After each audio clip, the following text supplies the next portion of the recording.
Chapter 361. Looking at the playful expression on Rog's face, Luo Nan silently clenched the warhammer in his hand. His mood suddenly sank to the bottom. He originally planned to drag the fight into a long war of attrition, using time to wear down Rog's 8 inner hidden gates. But he never thought that the second gate of the 8 inner hidden gates, the Gate of Healing, would cause his plan to fail completely before it could be implemented. After returning to the Empire, he needed to have a good talk with Rothschild. Luo Nan silently made a decision in his heart. The universe was so big, no one knew how many powerful existences were hidden in the universe. If it was within the Carey Empire's control, then it would be fine. But Rothschild was someone who couldn't stay idle. With his style of doing things, if he continued to be arrogant and despotic, then sooner or later he would provoke a powerful existence that he couldn't afford to provoke. Luo Nan spoiled Rothschild, so he hoped that Rothschild could live on safely and not die on some planet at such a young age. After the fight, this planet Earth will become famous in the universe. Of course you will be the same. Luo Nan said to Rog in an incomparably serious manner as he threw all thoughts that had nothing to do with the fight to the back of his mind. Although Earth's technology wasn't very advanced, as long as Earth had an existence like Rog, then Earth's status in the universe wouldn't be low. Powerful existences could not only establish their own prestige in the universe, but they could also make their planet famous. No matter how backward the planet was, as long as there was a powerful existence on the planet, then the planet would become a high-level civilization in the universe. Although this didn't seem scientific, in the universe where strength was paramount, this was a rule that had been passed down for countless years. Although this will make me feel like I'm stepping on you, but to be honest, I'm looking forward to that scene. Don't worry, I won't kill you since you're doing your best to cooperate with me to test the 8 inner hidden gates. As soon as his voice fell, Rog disappeared. Although opening the second gate of healing could offset the exhaustion brought by opening the first gate. But there was always a time limit. The current Rog was overloading his body's energy. The instant Rog's figure disappeared, Luo Nan didn't hesitate at all. He immediately urged his warhammer to construct one energy shield after another around himself. Luo Nan's choice seemed a bit cowardly, but this was already the best choice he could make. Whether it was strength or speed, he was far inferior to Rog, who had opened the 8 inner hidden gates. If it weren't for the fact that he was still holding the useless weapon in his hand, he would have already admitted defeat. Pitch-black energy shields of various sizes continuously appeared all around Luo Nan. Soon after, they shattered like glass. Luo Nan was like a target right now, receiving attacks from all directions. After Rog opened the first door, the audience could no longer see him with their naked eyes. When he opened the second gate of healing, it was as if he had completely disappeared in the eyes of the audience.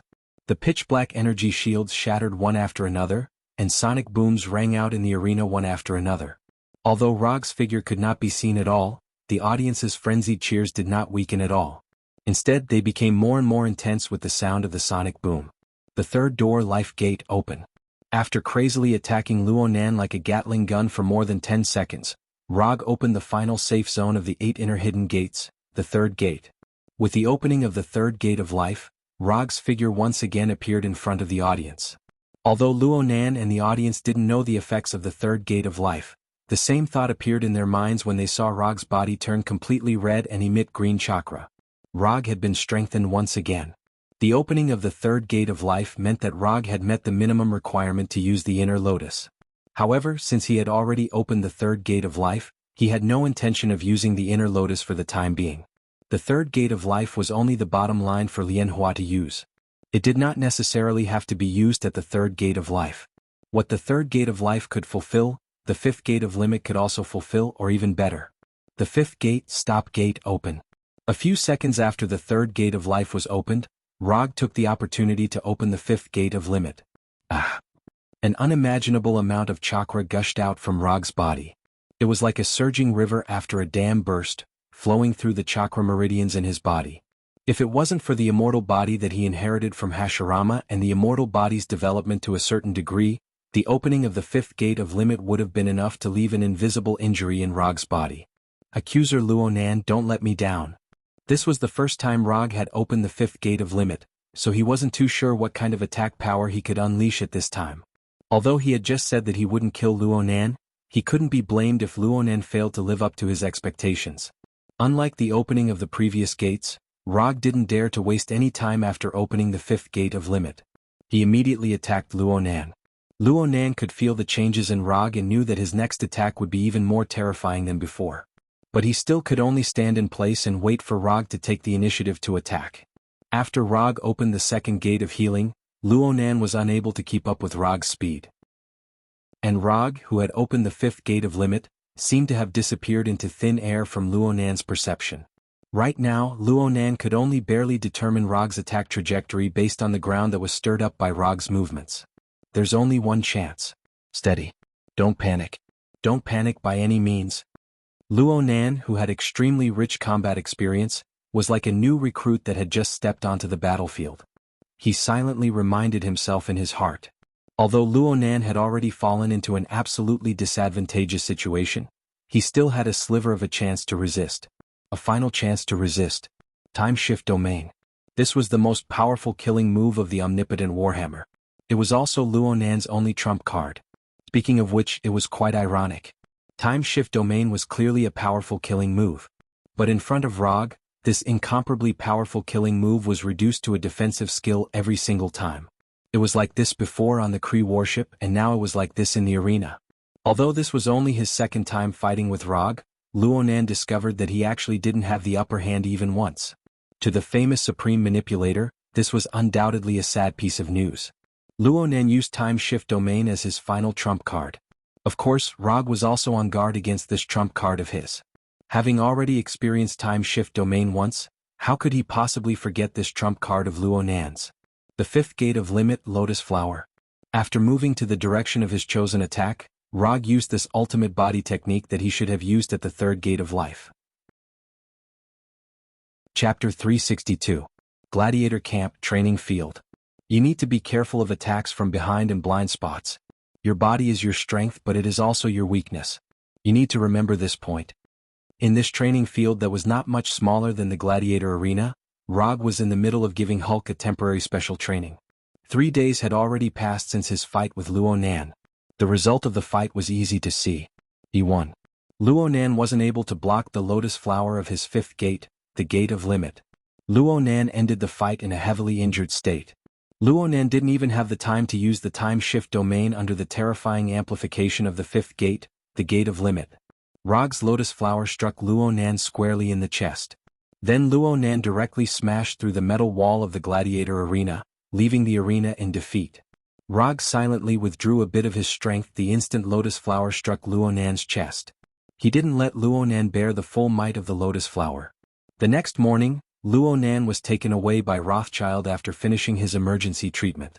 They took the Dark Star and left Sokka Planet. Luo Nan's departure didn't attract too much attention. Or it could be said that the residents of Sokka City didn't care about the whereabouts of the loser. And at noon on the same day, the residents of Sokka City received another piece of news that was enough to make them excited. The recently famous Destroyer of the World, Hulk, was going to fight against the top assassin with the title of the most dangerous woman in the universe, Gamora. And the time of the fight was tonight. This was also the reason why Rog was in the Gladiator Camp's training field today to give Hulk special training. On the surface, the difference in strength between Gamora and Hulk was like a heavenly moat. It was impossible for Gamora to be Hulk's opponent. But the problem was that Gamora wasn't a warrior like Hulk or Luo Nan. She was an assassin. A top-notch assassin with exquisite killing techniques and incomparably rich experience. Before Gamora obtained the title of the most dangerous woman in the universe, many people looked down on her.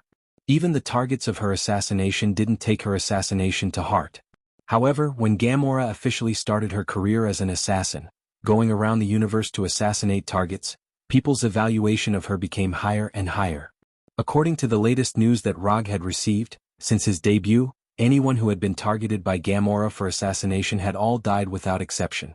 Although Gamora's assassination method was different from what most people imagined, it was undeniable that her assassination success rate was 100% so far.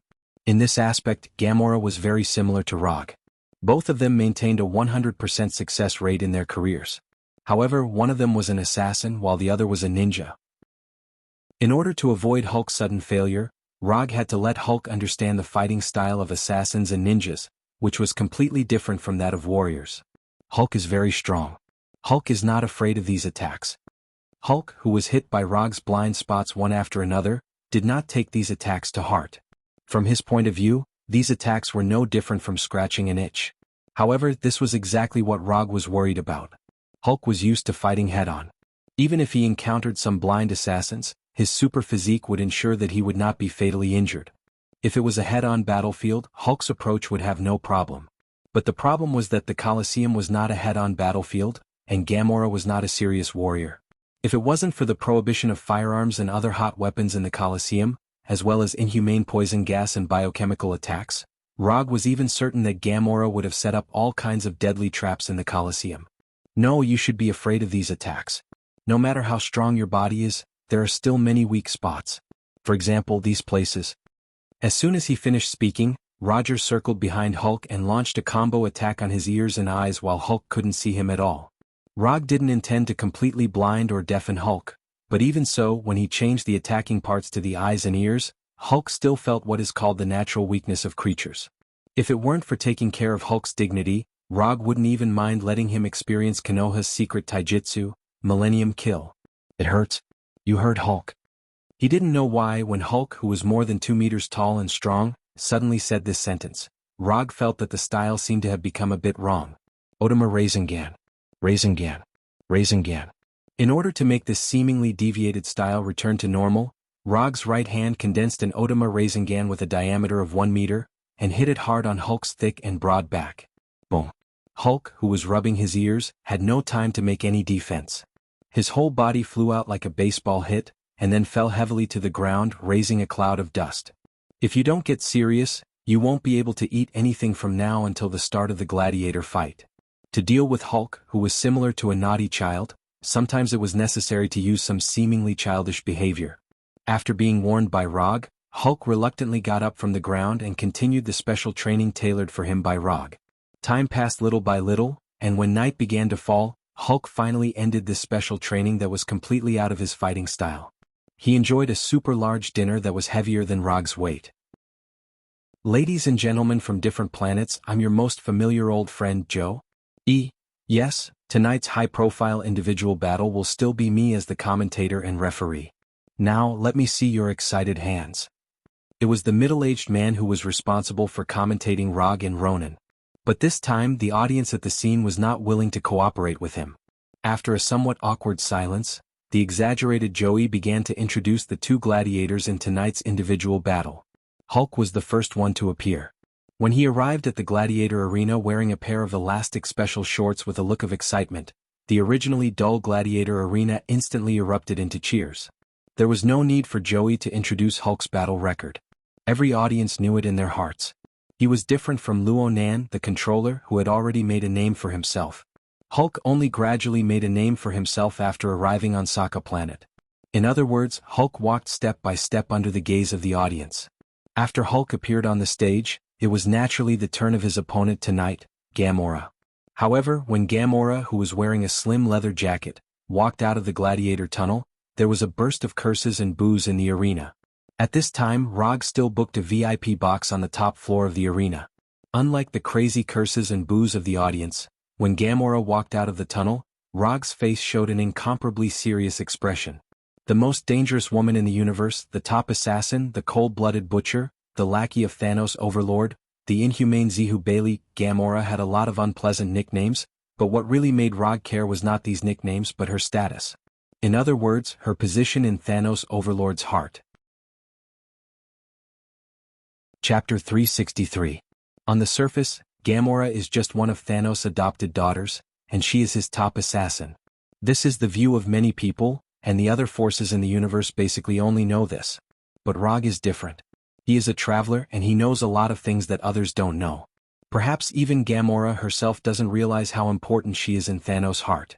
Soul Gem, one of the 6 Infinity Stones, is the only Infinity Stone that needs to be obtained by sacrificing the soul of a loved one. Rog has always known where the Soul Gem is, but he has never thought about the Soul Gem.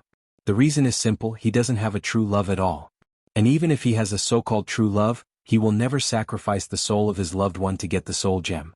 Thanos can get the Soul Gem by sacrificing Gamora, which is enough to prove Gamora's position in Thanos' heart. In addition, Rog also remembered a particularly small detail, a small detail that even Gamora herself didn't notice.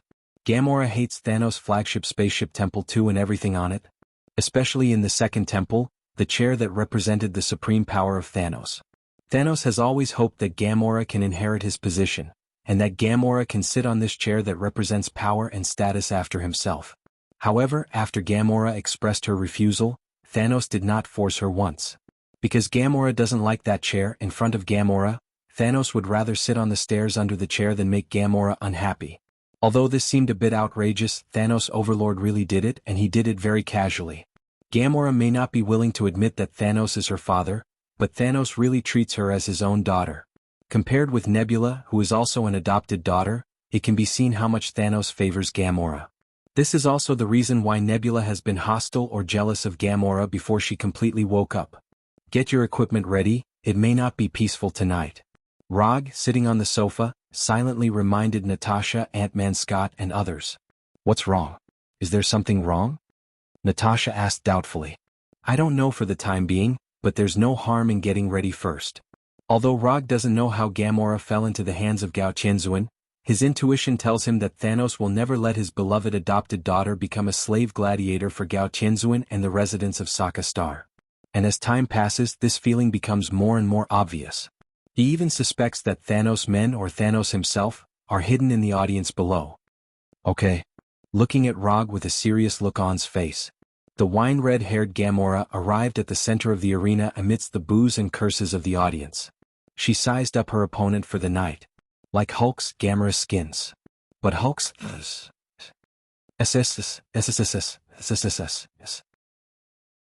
And because his opponent was Gamora, Hulk didn't plan to use any weapons in this battle. Hulk stood barehanded about 20 meters away from Gamora, his face serious as he looked at Gamora, whose waist was even smaller than his arms.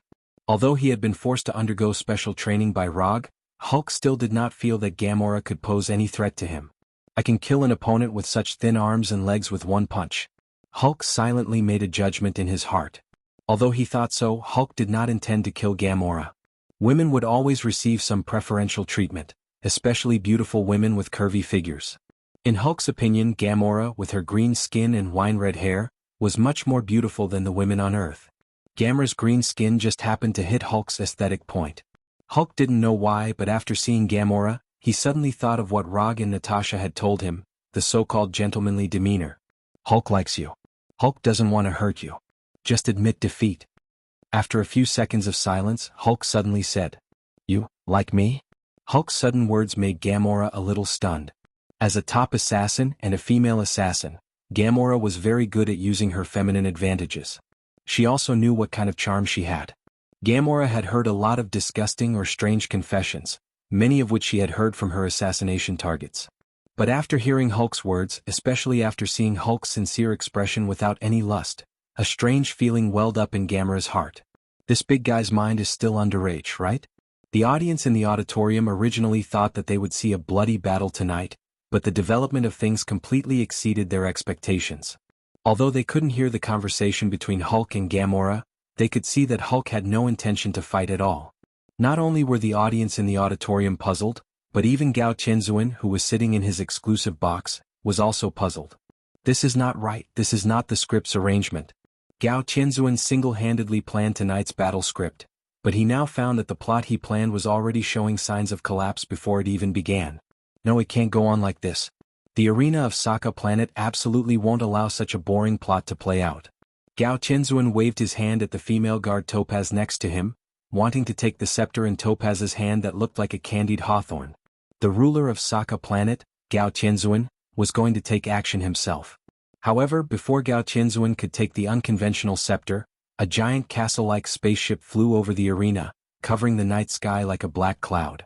Sanctum number 2, this was Thanos Lord's flagship, Sanctum number 2. It really appeared. Looking up at Sanctum number 2 that covered the night sky, a smile appeared on Rog's face.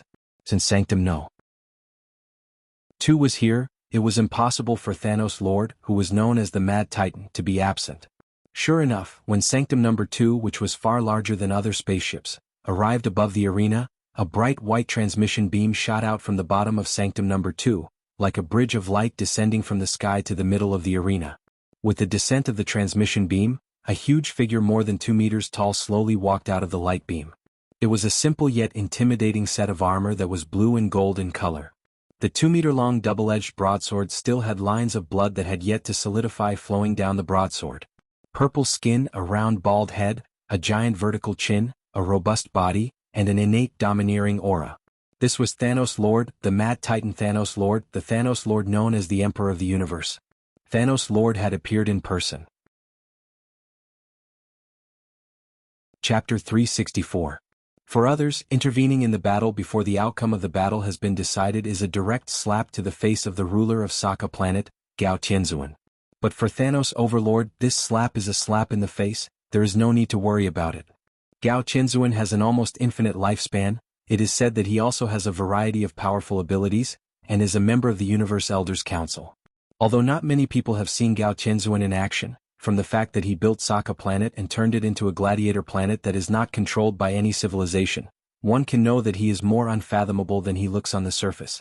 A person without much strength can't become the ruler of Sokka Planet, let alone build his own private kingdom here. Normal people wouldn't slap Gao Tianzuan's face in Sokka Planet, especially in the arena where more than 100,000 spectators gathered. But Thanos Overlord is not a normal person. If Thanos Overlord was a normal person, he wouldn't have come up with a crazy plan to destroy half of the life in the universe and carry it out.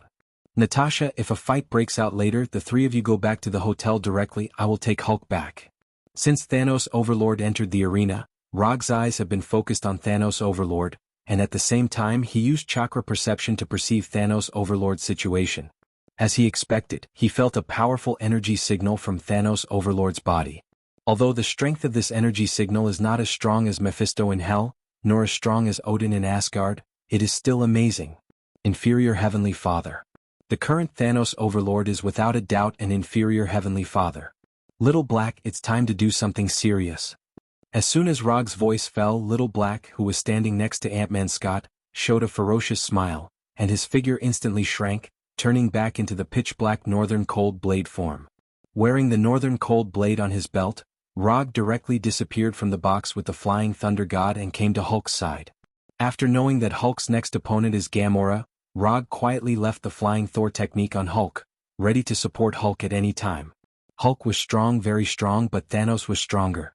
In Rog's memory, Thanos was the only one who defeated Hulk with a physical attack with his bare hands. Although Ancient One can also stun Hulk with a single palm strike, Ancient One used magic to push Hulk's soul out of his body, not in the real sense of knocking him down. Moreover, what Ancient One pushed out of the body at that time was not Hulk's soul but Banner's soul. Gamora, come with me.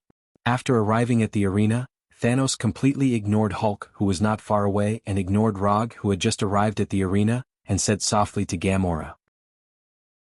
If it weren't for the double-edged sword in Thanos Overlord's hand that was still dripping with blood, Thanos Overlord at this time looked like a kind old father. However, Gamora did not intend to cooperate with Thanos. After hearing Thanos' words, Gamora pulled out 2 slender scimitars from her back. These 2 scimitars were originally intended to be used by Gamora to deal with Hulk. Now it had become a weapon against Thanos. Gamora replaced her answer with practical actions, making the gentle expression on Thanos' face disappear suddenly. Looking at his daughter who was facing him with a sword, Thanos Overlord didn't say anything. There was no anger, and he didn't even say anything in a heavy tone. After looking at Gamora silently for a few seconds without saying a word, Thanos Overlord finally retracted his gaze from Gamora and looked at Rog and Hulk, who were not far away. Thanos Overlord's gaze only stayed on Hulk for a second or two before it swept away, and then it stopped on Rog, who was wearing casual clothes. In the eyes of the audience of Sokka Planet, Hulk is the absolute king in the arena, and he is a well-deserved superstar in their hearts. However, in the eyes of Thanos Overlord, the current Hulk is just a warrior with a slightly decent strength.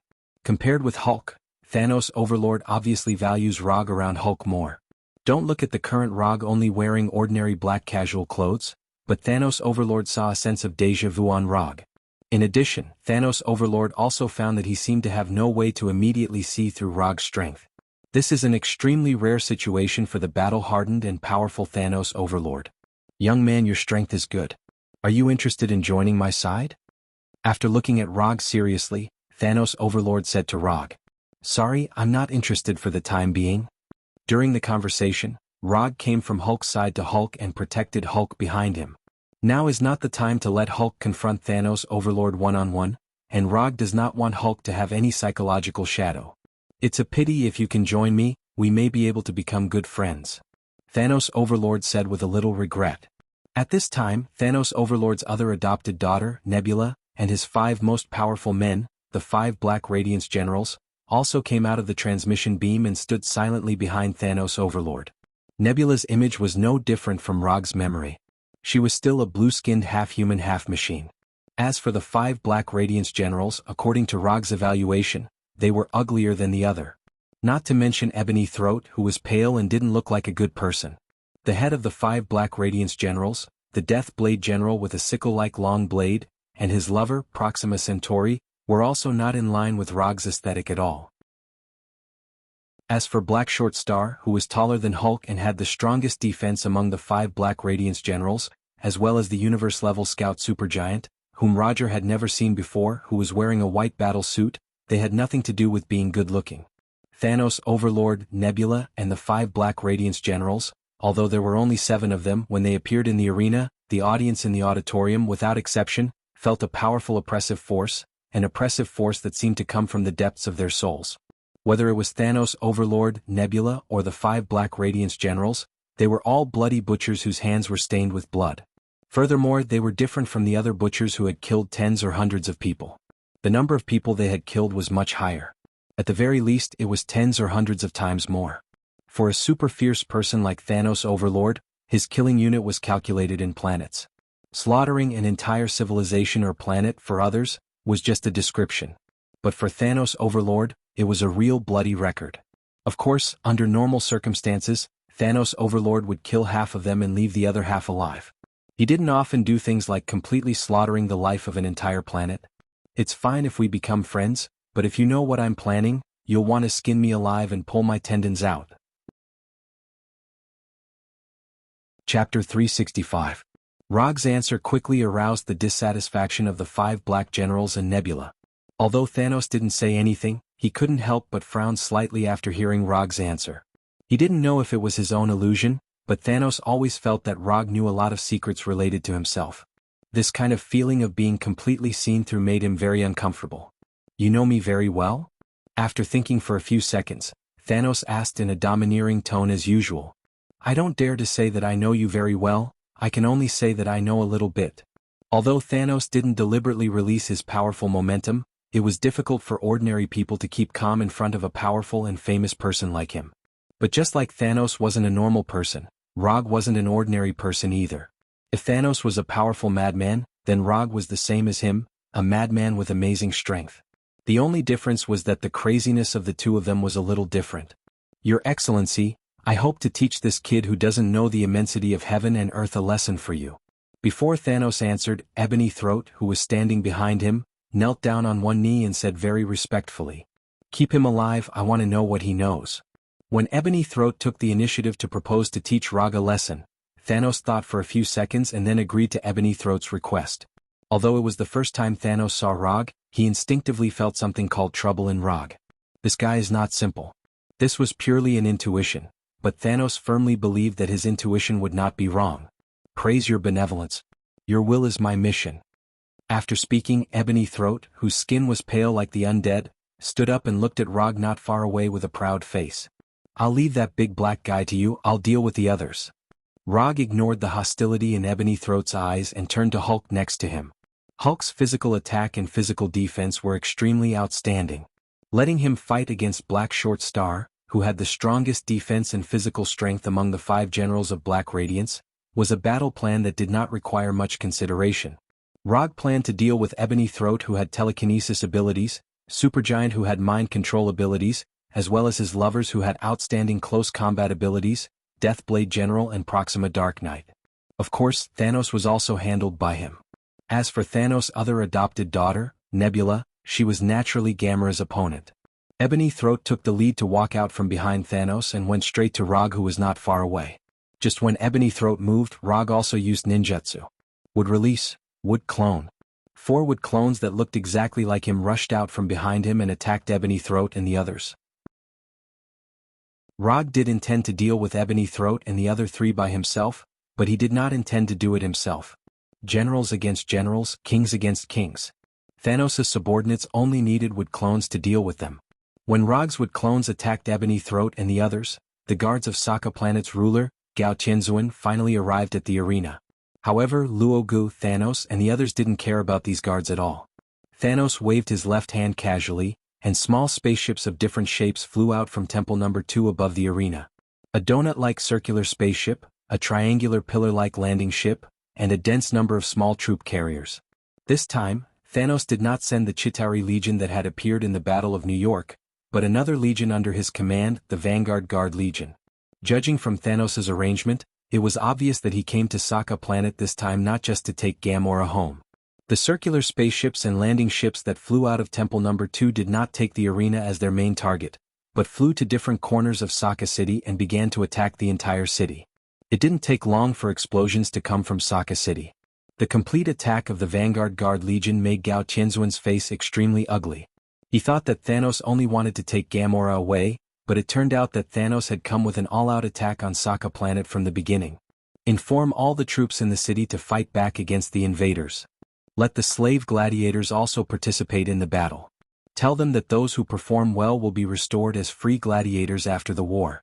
Gao Tianzuan, who was holding a scepter in his hand, gave the order with a cold face, his eyes fixed on Thanos in the arena.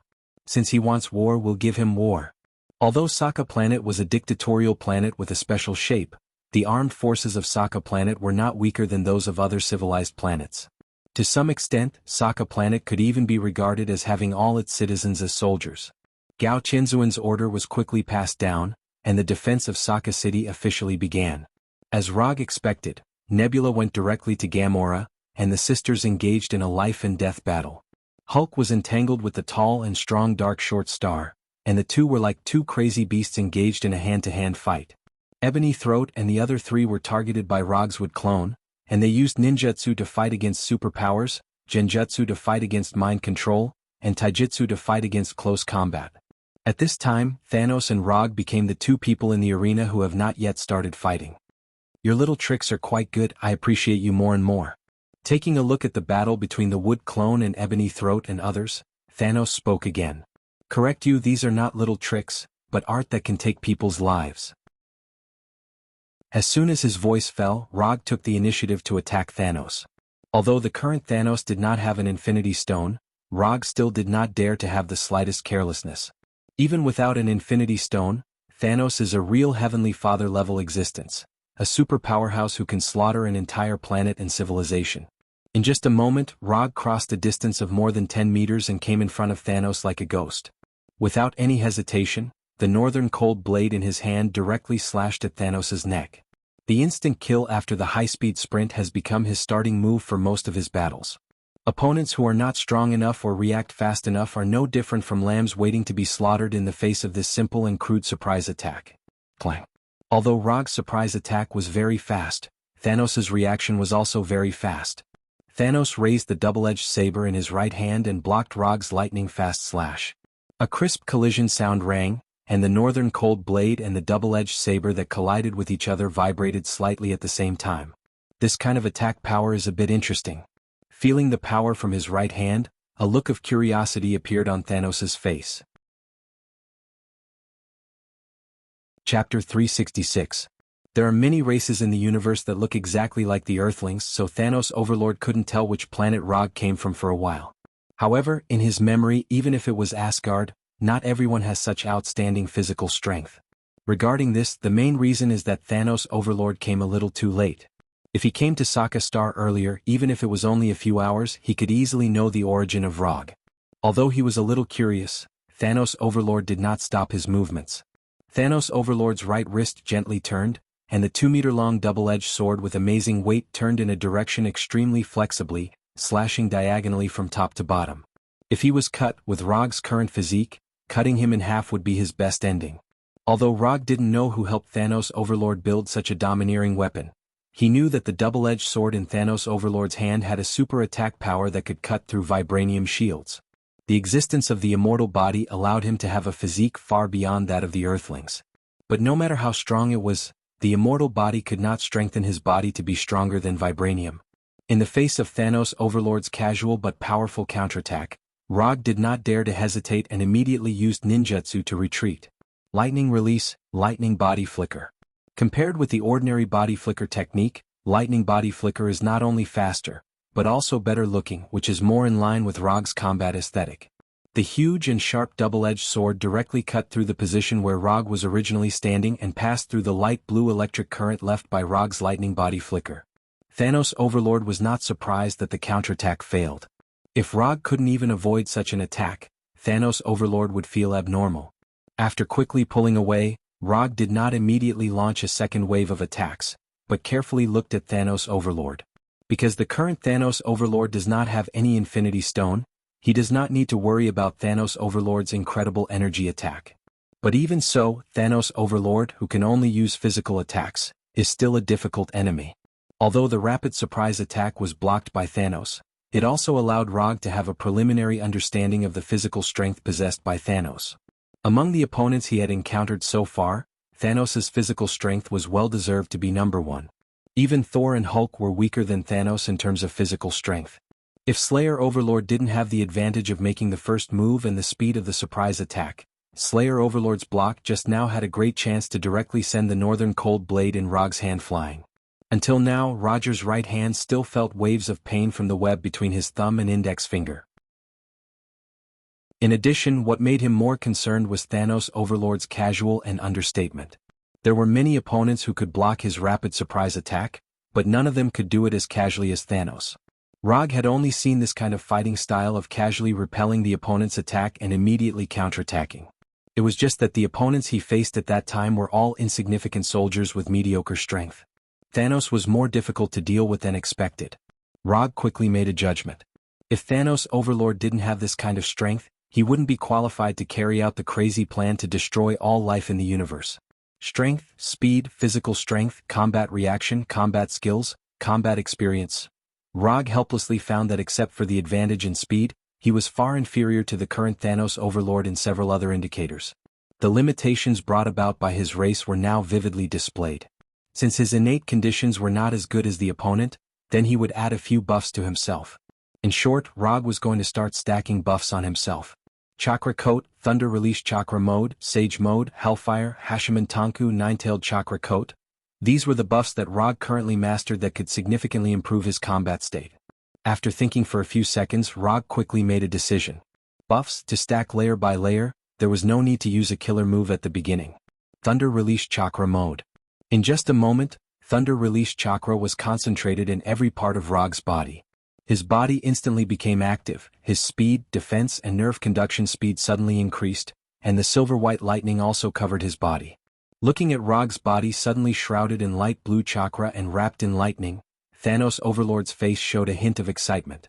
Until now, Thanos Overlord didn't know why he had such a strong interest in a stranger like Rog. In his intuition, he always had a feeling that he had met a real kindred spirit, which was one of the reasons why he took the initiative to recruit Rog before. Such an opponent, if he killed him directly, it would be a waste. Just as Thanos Overlord was thinking about how to beat Rog without really killing or crippling Rog, Rog launched his second wave of attack against Thanos Overlord. Just like before, Rog chose to use his most familiar and favorite rapid ambush tactic. Thunder Release, Lightning Body Blink. Rog's figure disappeared in an instant, leaving a weak electric current with the thickness of a finger in place.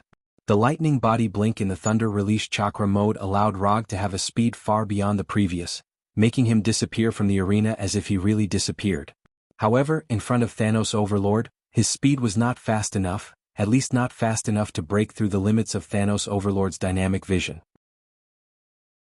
At the moment when Rog disappeared, Thanos Overlord, who was holding a double-edged saber, took a step forward with his left leg, and the double-edged saber in his right hand slashed out. Clang. The Northern Cold Saber in Rog's hand once again collided with Thanos Overlord's double-edged saber. But this time, it was Thanos Overlord's double-edged saber that took the initiative to hit Rog's Northern Cold Saber. A huge force was transmitted directly through the Northern Cold Saber to Rog's right hand, making his right hand slightly numb.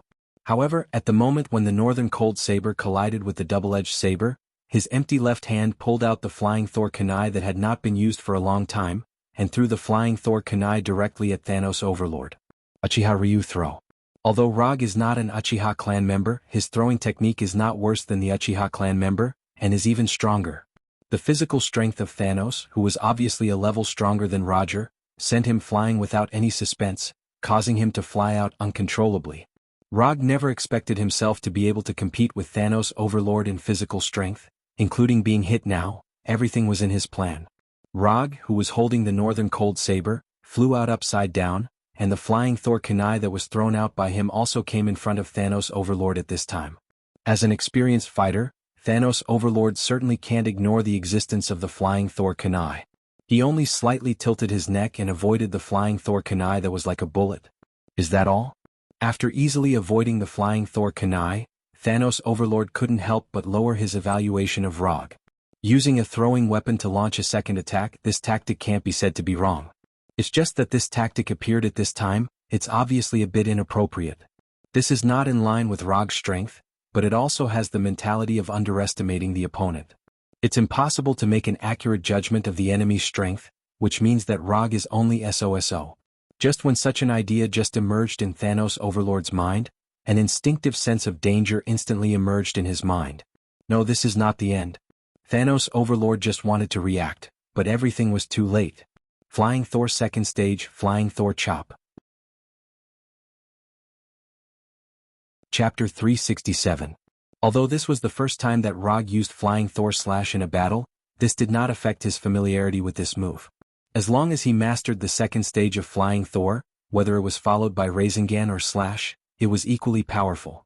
The dark northern cold sword from the blind spot where Thanos couldn't escape, slashed at his neck like lightning. However, just when Rog thought that he would take the first blood of Thanos, an accident happened again. The northern cold blade drew a beautiful arc in the air and directly attacked Thanos' neck. Then it slashed on Thanos' helmet that didn't look very heavy.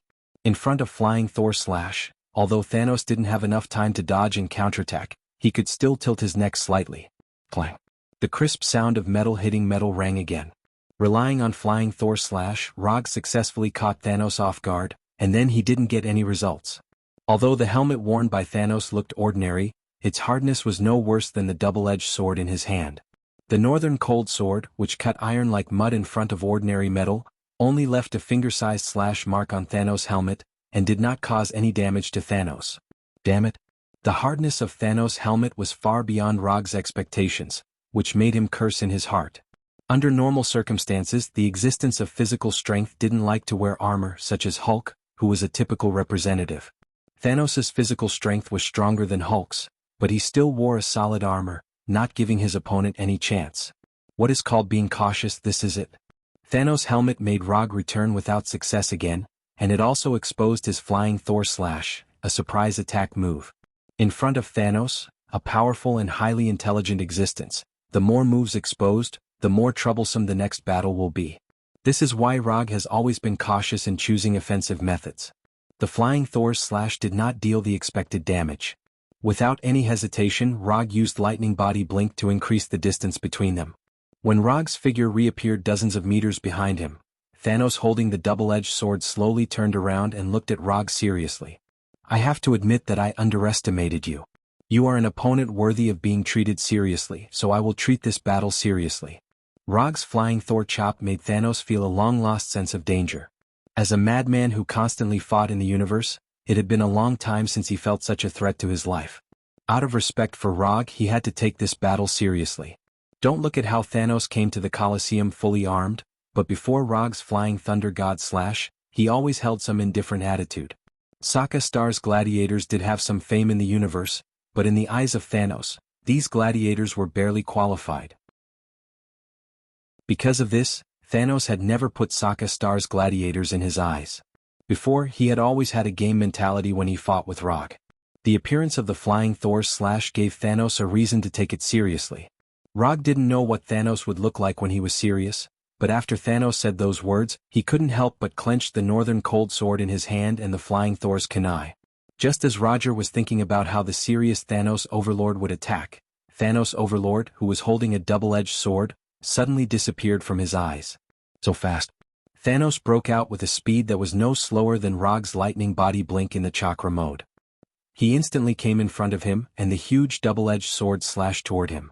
This sword cannot be blocked. Block, you will die. The terrifying combat intuition honed by rich combat experience allowed Rog to make a judgment in an instant. Thanos' sword seemed ordinary, but if he really treated this sword as an ordinary slash to block, he would definitely be cut in half by Thanos. Flying Thor. When Thanos' double-edged sword was about to cut Rog's head, Rog's figure disappeared again, disappearing out of thin air in front of Thanos. This time Rog did not use the Flying Thor to counterattack, but purely retreated. In just a moment he came to the vicinity of Hulk from Thanos' double-edged sword.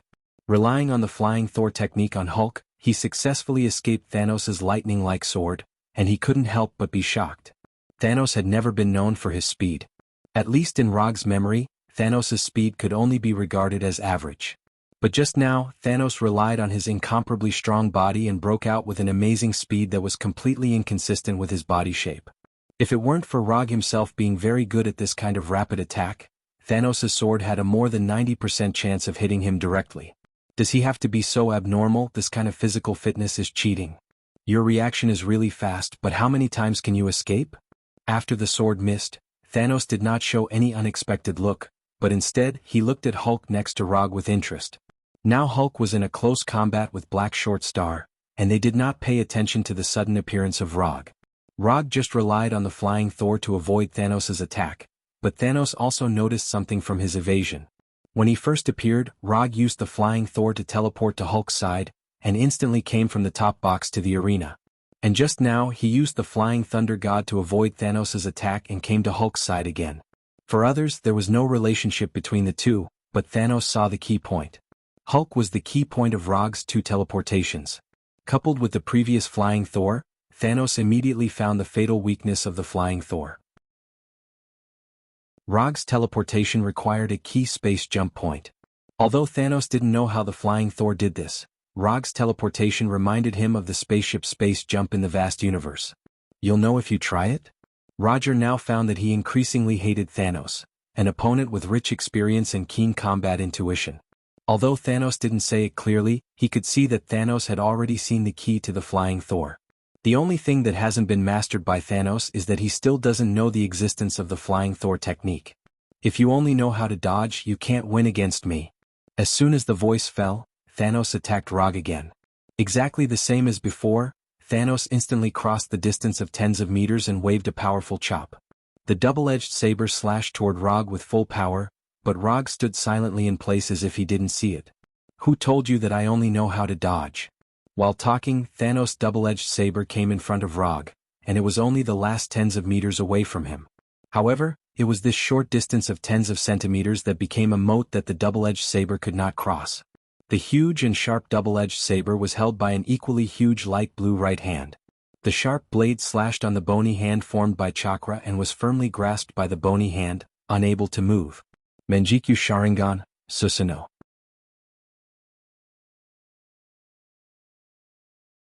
The initial form of Susanoo could be used to temporarily resist the attack of Thanos, but if he wanted to truly display the power of Susanoo, he still needed to upgrade it to the second form with flesh and meridians. In the Hell Sage mode, Rog once upgraded Susanoo to the third form with armor for a short period of time. But that was a temporary breakthrough to the third form under special circumstances, not the real level of his Susanoo. If it was possible, Rog would like to play the Susanoo Great Buddha again. Unfortunately, the current him was still unable to do so. However, even the second form of Susanoo was enough to compete with Thanos Overlord for a while. When Susanoo was upgraded to the second form, Rog didn't hesitate and immediately manipulated Susanoo's right hand to grab Thanos Overlord's double-edged sword and threw it into the distance. Disarming was only the first step. When Susanoo's right hand took away Thanos Overlord's double-edged sword, Susanoo's left hand also emerged a Super Jade Rasengan with a diameter of several meters. The madly rotating Super Jade Rasengan was just formed and was pressed by Susanoo to Thanos Overlord not far in front of him. He didn't know if it was because he was confident enough or wanted to personally experience the power of Super Jade Rasengan. Facing Susanoo's Super Jade Rasengan, Thanos Overlord didn't retreat, but fiercely punched at Super Jade Rasengan. Boom. Super Jade Rasengan containing a lot of chakra and Thanos Overlord's right fist fiercely collided, and then it shattered. In front of Super Jade Rasengan with a diameter of several meters, Thanos Overlord's right fist seemed so small. However, such a seemingly completely unequal right fist broke out with a shocking force, directly smashing Super Jade Rasengan that was bigger than Thanos' Overlord. The terrifying explosion shock wave and the uncontrolled chakra turbulence hit the surrounding like a tsunami, blowing away Hulk, 5 Black Radiance generals, and others who were fighting in the arena. The ground of the arena completely collapsed, and spiderweb-like cracks spread throughout the entire arena. Even the metal walls around the arena had cracks and holes in them from the terrifying shockwave of the explosion. For a time, broken stones and metal fragments flew around, and the sky was filled with flying dust. Fortunately, the audience in the auditorium had already begun to evacuate from the battle. Otherwise, who knows how many innocent spectators would have been affected by the terrifying explosion shock wave. Although the sudden explosion shock wave blew away Hulk and others who were fighting, it did not cause any obvious damage to them. Except for those Sokka City guards who were easily dealt with at the beginning, everyone fighting in the arena was not weak. Although it would be a bit embarrassing to be blown away by the shockwave, that was all. When the explosion shockwave had just dissipated, Ebony Throat and the other 5 Black Radiance generals wanted to support Thanos' Overlord, but before they had time to step out, they were stopped by Rogswood Clone and Hulk. This was a battle between Thanos' Overlord and Rog. Whether it was Thanos' Overlord or Rog, they would not let others intervene. You really surprise me more and more. I'll give you one last chance, join me and I'll spare your life. Thanos' Overlord, who had smashed Super Jade Rasengan with a punch, said again. I also appreciate you, but I don't have the interest to become someone else's subordinate. As soon as his voice fell, Rog once again controlled Susanoo to launch an attack. Although there were not many ninjutsu that Susanoo could use, it was completely enough for close combat. Rasengan, Super Jade Rasengan, Super Jade Rasengan, Chidori, Chidori Stream, Chidori Sharp Spear, Thundersword Draw, Lightning Palm, Lightning Release. Rog regarded Susanoo as his original body and released one ninjutsu after another. And Thanos' Overlord also seemed to be tit for tat, using his completely unreasonable body to face Rog's Susanoo with his bare hands. Rumble, the sound of thunder and explosions continued to sound, and the already ravaged arena became even more dilapidated. Chapter 369. Scarlet Dusk Arena Theme Hotel, Top Floor Royal Suite. Is Rog really going to be okay? That man is Thanos. Noah stood behind Natasha with a two-handed greatsword on his back and asked worriedly. He has never lost since his debut, I believe in him. Natasha stood in front of the huge floor-to-ceiling window in the living room, looking at the distant arena that was constantly surging with silver-white lightning and violent explosions, and slowly said, I admit that he is very strong, but that man is Thanos after all.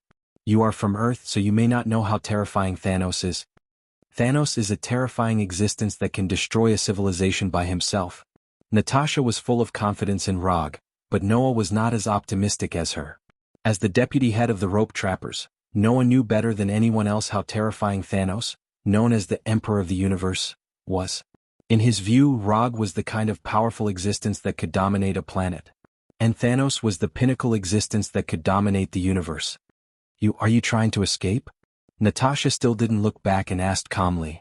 No, I absolutely don't have such an idea, but I don't think he should be an enemy of Thanos. We are not venerable Gao's people and we will not live in Sokka Star forever. We don't need to offend such a powerful existence as Thanos. To be honest, when Rog confronted Thanos, Noah did have the intention to escape immediately. Now that the entire Sokka City was in chaos, with his strength as long as he was careful, he could easily grab a spaceship, and then quietly leave Sokka Star, completely getting rid of his hostage status. But before he could implement this plan, he remembered Rog's warning.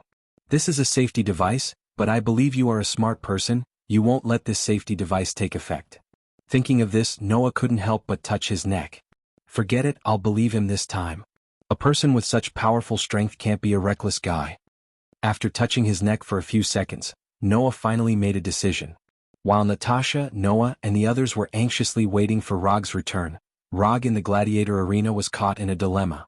Relying on the powerful defense granted by Susanoo, Rog didn't have to worry about being seriously injured or killed by Thanos for the time being. Thanos can't hurt him for the time being, but he can't give Thanos enough fatal damage. Using the Meridian system in Susanoo, Rog can make Susanoo perform ninjutsu on his behalf. However, Susanoo's ninjutsu couldn't cause serious damage to Thanos. With the passage of time, the chakra in his body was being consumed at a terrifying rate. Whether it is Susanoo or those ninjutsu, they all consume a lot of chakra. What's more, before using Susanoo, he also summoned 4 wood clone jutsu, which took away a lot of chakra from his main body. Don't look at his crazy release of ninjutsu like a ninjutsu cannon, but the damage these ninjutsu can bring to Thanos is extremely limited. The strength of Thanos' body is far beyond his expectations. Now he finally understands why Thanos can use a set of military boxing to completely defeat Hulk. Although Thanos had a human-like body, his body was completely beyond the concept of human beings. His flesh and blood is comparable to God. This is the deepest feeling Rog has had since he fought with Thanos. No, I can't continue like this. If I continue to fight like this, sooner or later Thanos will die here. Rog perceived the remaining chakra and intended to end this war of attrition as soon as possible. Just like Roger, the current Thanos was getting more and more frightened as he fought. Thanos thought that Rog was just a strong man from a certain planet, a strong man with some strength but only at an ordinary level. However, after really fighting with Rog, especially after fighting with Rog's Susanoo, Thanos was surprised to find that Rog was a powerful existence that was not much weaker than him. If he was not present, he could single-handedly take on the 5 Black Generals and the entire Vanguard Guard Corps. Thanos made an extremely rare high evaluation of Rog's strength. There are not many people who can make Thanos make such an evaluation, even looking at the whole universe. For example, Asgard's father of gods, Odin, and the planet Devourer who lives by devouring planets. Of course, in addition to Odin and the planet Devourer, there are many stronger existences in the universe. But those existences basically don't care about what happens in the universe. As long as the universe is not destroyed, even if all the civilizations and lives in the universe disappear, they may not care. Thanos was thinking about how to attack Rog and Susanoo, and Rog was also thinking about how to restrict Thanos for a while so that he could take Hulk out of the arena. If you want to restrict the enemy, the best choice is to use sealing technique. Rog doesn't know many sealing techniques now, only the 4 symbol seal and the King Kong seal. However, these 2 sealing techniques are not suitable to restrict Thanos, so he intends to use the magic he learned in Kamartaj. Although from the perspective of the sorcerer profession, he is not a very pure sorcerer. But what can't be denied is that he has a talent in spells. If not for this, there would be no need for Sorcerer Supreme to accept him as a student who was not in the plan. Would release, would human jutsu. Would release, would dragon jutsu. Unlike other ninjutsu, would release is a Kekkei Genkai and can only be used by Rog himself. However, with the protection provided by Susanoo, he doesn't need to worry about being attacked when he uses these 2 ninjutsu. Under the control of Rog, would Arhat, more than 10 meters high, and would Dragon, tens of meters long, emerged from the ground and directly attacked Thanos, who was attacking Susanoo. The power of Wood Arhat and Wood Dragon is unquestionable, but it is too realistic to expect them to completely entangle Thanos. With the combat power shown by Thanos, Wood Arhat and Wood Dragon can only buy more than 10 seconds at most, and then they will be completely torn into ordinary wood by Thanos. However, Rog didn't expect Wood Arhat and Wood Dragon to completely entangle Thanos. What he needed was just the time for him to cast magic without being disturbed. When Thanos was repelled dozens of meters by Wood Arhat and Wood Dragon, Rog immediately removed the Susanoo that had been fighting for a long time and mobilized the magic in his body. Rog's hands quickly made a few gestures like ninjutsu, and then the orange-red magic halo wrapped around his wrists like bracelets. Magic, Mirror Dimension. Chapter 370. The Mirror Dimension is an independent space parallel to the real world. No matter what happens in the Mirror Dimension, it will not have an impact on the real world. In Kamartaj, the Mirror Dimension is often used as an independent training space. Of course, because the Mirror Dimension and the real world are parallel to each other, the Mirror Dimension can also be used to monitor the real world, or to isolate dangers from the real world or the multiverse. However, in the hands of Rog, the biggest role of the Mirror Dimension is to isolate his enemies and become a cage-like existence. When the Mirror Dimension was completely prepared, Rog did not hesitate, and his hands wrapped in an orange-red halo suddenly pushed forward. With the push of Rog's hands, an invisible energy surged out like a wave. In the blink of an eye, Rog enveloped everyone in the arena in the Mirror Dimension. Unlike the real world, in the Mirror Dimension, there was a sense of mirror refraction like folded glass in the empty air. In order to pull Thanos, the 5 generals of Black Radiance, and the others into the Mirror Dimension space, Rog's Mirror Dimension space this time was quite large. Not only did it cover the entire Colosseum, but it also included the city area outside the Colosseum. When the real world was replaced by the Mirror Dimension, Rog did not hesitate and immediately summoned the necessary prop for the portal magic. Rog used the mirror dimension to trap Thanos and others in the mirror dimension, not to change the venue to continue fighting with Thanos. Although he was somewhat helpless, he had to admit that he did not have the strength to completely defeat Thanos. Even if he enters Sage Mode or borrows Kyuubi's chakra, the result will not change. Fighting Thanos to a draw was the limit of what he could do now. Thanos is a relatively pure fighter. Although he can't control energy, he noticed the existence of the mirror dimension, but he couldn't figure out the nature of the mirror dimension for the first time. Unlike Thanos, Ebony Throat, who has the ability to teleport objects, discovered the difference between the mirror dimension and the real world when the mirror dimension was unfolded. Not only that, but Ebony Throat also discovered that the mirror dimension that Rog had just used was extremely compatible with his extraordinary ability. It was as if it was tailor-made for him. Among the 5 Black Obsidian generals, Ebony Throat, who had the ability to teleport objects, was the one who resembled a mage the most. Although his telekinesis ability was not magic, the effect it displayed was no different from magic. In addition, he was not good at close combat, so among the 5 Black Obsidian generals, he had always been the think tank and the long-range attacker. In the real world, Ebony Throat, who had the ability to move objects with his mind, could freely control the surrounding matter. After being forcefully pulled into the mirror dimension by Rog, his telekinesis ability became even more terrifying. Controlling matter in the mirror dimension was much easier than controlling matter in the real world. Sir, this is a special parallel space. He's planning to escape. Ebony Throat, who was originally entangled by the wood clone, flew to the side of Thanos Overlord and said respectfully. In the real world, Rog's wood clone could barely suppress Ebony Throat. After entering the mirror dimension, Ebony Throat's telekinesis ability had been terrifyingly improved, and it took him only a few seconds to solve the wood clone. Find a way to solve this special space. The guy on the other side must not be left alive. Now Thanos Overlord had completely no intention of subduing Rog. In Rog he saw signs of being completely out of control. Continuing to keep Rog's life would only bring endless trouble to himself. Thanos Overlord did have some appreciation for Rog, but this appreciation was not enough to let him keep Rog, a troublesome character.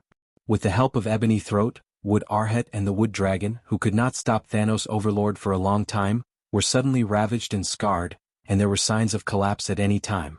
Rog was not surprised that Ebony Throat's telekinesis ability would be strengthened in the mirror dimension. Before casting the mirror dimension he took this into account. However, Ebony Throat was not the only one who could telekinesis in the mirror dimension. Folding space. Matter control. In the real world Rog could not do this. Even if he used the reality gem he could only achieve limited control and folding.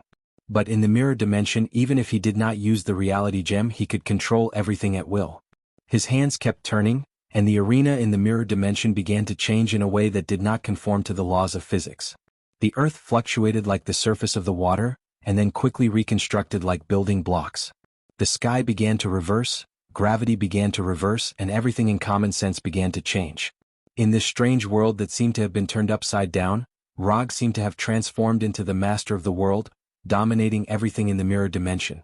Although Wood Arhet and the Wood Dragon fell down and turned into a piece of lifeless wood, the attack of Thanos Overlord and Ebony Throat did not decrease.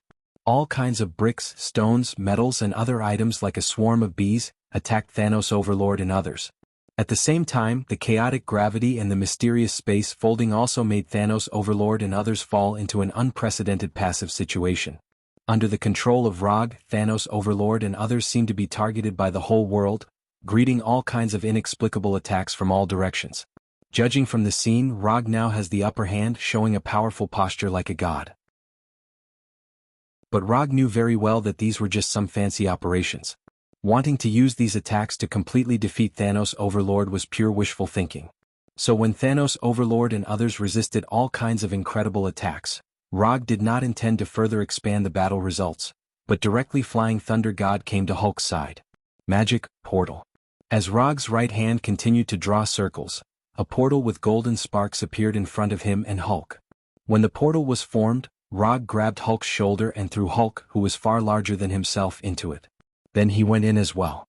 Using the portal, Rog and Hulk returned to the real world and returned to the empty Colosseum. Are we not going to fight? Although he had been fighting with Dark Short Star for a long time, Hulk was still somewhat unsatisfied at this time. No more fighting. There will be opportunities in the future, let's call it a day. Rog quickly replied to Hulk, then grabbed his right hand and flying thunder god again. In the next second, Rog and Hulk returned from the messy Colosseum to the royal suite of the Scarlet Dusk Hotel. Chapter 371. When Natasha and the others returned to the hotel first, Rog had already planned to use the Flying Thor to bring Hulk back. If not for this, he would not have suddenly confronted Thanos Overlord and launched an unplanned battle with Thanos Overlord. Using the Flying Thor on Natasha, Rog successfully returned to the hotel suite with Hulk. As for why Natasha had the Flying Thor he left on her, it started from the days in the Land of Nothingness. But this is not a very important thing. Anyway, after that night, he left the Flying Thor on Natasha's body and Ant-Man Scott's helmet. As the captain of this rescue operation, he still cares about his team members. Are you okay? Should we leave immediately or stay and see the situation? As soon as Rog and Hulk's figures appeared, Natasha, who was standing in front of the floor-to-ceiling window, immediately rushed over and asked with concern. We're fine. Let's leave here first. Thanos Overlord is obviously prepared this time. Sokka Star may change its ruler in the future. Roger replied casually, then continued to ask, how's the exchange of the new star coins that I asked you to exchange? Most of the championship coins have been exchanged back to new star coins, about 1 billion, and there are still some championship coins that have not been exchanged. When they first came to Sokka Star, Rog used 500 million new star coins to exchange for 50 million championship coins. As a result, after spending indiscriminately on Sokka Star for a while, their 50 million championship coins grew to 1 billion new star coins, which was twice as much as when they first came. The most important reason for this was that Rog, Hulk, and Little Hay participated in the gladiator fights repeatedly. Although their odds later became lower and lower, when they first appeared, the odds were still normal. It was through this legal method of betting that their wealth not only did not decline, but became more and more. This also reflected the saying that the rich will get richer and the poor will get poorer and poorer. Don't worry about the remaining championship coins, let's leave Sokka Star now. Rog had more than 500 million new star coins on him, and with the money that Natasha had exchanged, it was enough for them to squander on Xander. I know where to get a suitable spaceship. When the slave hunters were transporting slaves to Gao Tianzuan, we went to his private hangar. There are many spaceships that meet the requirements for crossing the universe channel. At this moment, Noah, who was standing aside, suddenly stepped forward and said to Rog, I appreciate your initiative, but we can't use the spaceship for the time being. We'll leave by other means. Rog glanced at Noah and said with a smile. Before he returned to the hotel, he was still wondering if Noah would take advantage of the chaos to escape. In the end, not only did Noah not run away, but he even showed signs of taking the initiative to integrate. This made him feel slightly gratified. However, even though he was pleased, it did not mean that he would let Noah go. That was a separate matter. Things still had to be made clear. Just like Thanos appreciates Rog, but this does not prevent Thanos from wanting to kill Rog. In this regard, Rog and Thanos were indeed very similar. To some extent, they were not the kind of people who would be easily influenced by emotions. No spaceship? Then how do we leave? After hearing Rog's answer, not only did Noah's face show a puzzled look, but even Natasha, who knew him better, was also puzzled. If you want to leave Sokka in addition to the spaceship, you can also use this. After that, Rog pointed to the ring on his right hand with his left hand. Under the puzzled gaze of Natasha and others, Rog drew a circle in the air as if drawing out of thin air. Then, a circular portal with golden sparks appeared in front of them. On the other side of the portal was the farm of the rope hunters on the outskirts of Halton City on Xander. This is the farm base of the slave hunters? Natasha asked with some uncertainty. Yes, it's the farm base of the slave hunters on the outskirts of Halton City. Hurry up and go in, I can't maintain this kind of ultra-long distance portal for a long time. Although Rog has mastered the magic taught by Ancient One, he is not an orthodox sorcerer of Kamartaj after all, and his magic power is not vast. Not every Kamartaj sorcerer can open a portal directly to Earth from the distant Titan star like Doctor Strange. The longer the distance across the portal, the more magic power it requires, and the more difficult it is to control it. Regarding this, Rog quietly tried it on the second day after he came to Sokka. Teleporting back to Xander or the Land of Nothingness is the limit of his current portal. As for returning directly to Earth or Asgard, he can't do it for the time being. Unless his magic power can be further increased, or in the Land of Nothingness, he may be able to open a portal to Asgard or Earth. Although Natasha and others didn't know how Rog did it, with their trust in Rog, they quickly crossed the portal and returned to the farm base of the rope hunters in Halton City. When everyone passed, Rog, whose magic power was about to be exhausted, walked into the portal, and then immediately closed the portal that was madly devouring his magic power. At the moment of crossing the portal, even Rog, who had the body of an immortal, couldn't help but shake and almost fall to the ground. His chakra was mostly consumed and his magic power was exhausted, which brought a double sense of physical and mental exhaustion, making him look extremely tired. "This is your home ground, the rest is up to you to arrange," Rog said to Noah in a tired tone, and then returned directly to the room where he lived before and began to rest after the battle. What will become of Sokka next, he doesn't particularly care. And with the strength of Gao Tianzuan, even if he can't keep his Sokka star, he can leave Sokka star alive. Although Gao Tianzuan and his brother Collector don't look very reliable, they are old monsters who have lived for God knows how many years, and as a member of the Council of Elders, they are definitely not as weak as they look. As for what Thanos Overlord will do next, Rog is not too worried. After the fight just now, he has roughly understood the strength of Thanos Overlord. As long as Thanos Overlord doesn't collect 6 Infinity Stones, he doesn't need to worry too much about the threat he brings. The Reality Gem is now in the hands of Rog, the Time Gem is in the hands of Ancient One, the Space Gem is in Asgard, and the Spirit Gem is in the head of Illusion. Even if Thanos Overlord wants to collect Infinity Stones, he can only start with the 2 gems, Power Gem and Soul Gem. And even if Thanos Overlord collects the Power Gem and Soul Gem, he may not dare to go after Ancient One and Odin. Chapter 372. The news that Thanos led an army to attack Sokka quickly spread. At the same time, the news that the 4th Hokage Rog defeated Ronin the Manipulator on Sokka and fought against Thanos without losing also spread. When he received the news, Rog was enjoying the traditional massage and relaxation service of Xander with Scott in New Star City, the capital of Xander. It has now been almost a week since Thanos attacked Sokka Star. 5 days ago, Rog and others left the farm base of the rope hunters on the outskirts of Halden City and came to New Star City, the capital of Xander. As the capital of Xander, New Star City is not only the most developed city on Xander, but also the headquarters of the New Star Corps. The existence of the New Star Corps makes New Star City have a public security environment far superior to other cities, and it also makes New Star City the city with the highest satisfaction among the residents of Xander. In New Star City, not to mention street fights, even the phenomenon of petty theft is basically eradicated. I like this planet more and more. It's just like Earth a few centuries later, a super technologically advanced Earth. Ant-Man Scott was lying on a massage bed, enjoying the service of 2 green-skinned Xander girls. You like it here not because of the advanced technology here but because you have enough money in your card. In the past 5 days, you alone have spent 50 million New Star coins. Rog, like Scott, was lying on a white massage bed, enjoying the gentle massage of Xander girls. Because of more than 1 billion New Star coins in hand, in the past 5 days, Rog and others used practical actions to prove what it means to spend money like water. Even the simple and honest Hulk also learned what it means to spend money as he pleases in these few days. But unlike Scott, most of Hulk's spending was used to enjoy delicious food. Even now, Hulk doesn't know which corner of New Star City he is enjoying delicious food. If you don't have any plans, I think we can stay here for a while. By the way, aren't you still waiting for the ants of the slave hunters? I think you can give them a little more time. They are already working hard to find the ants you want. Scott was now more and more glad that he had been chosen by Rog.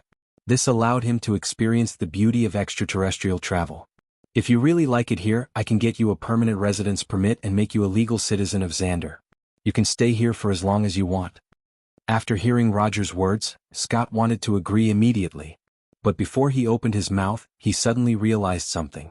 If I really become a legal citizen of Xander, will you still bring me back to Earth? Scott asked worriedly.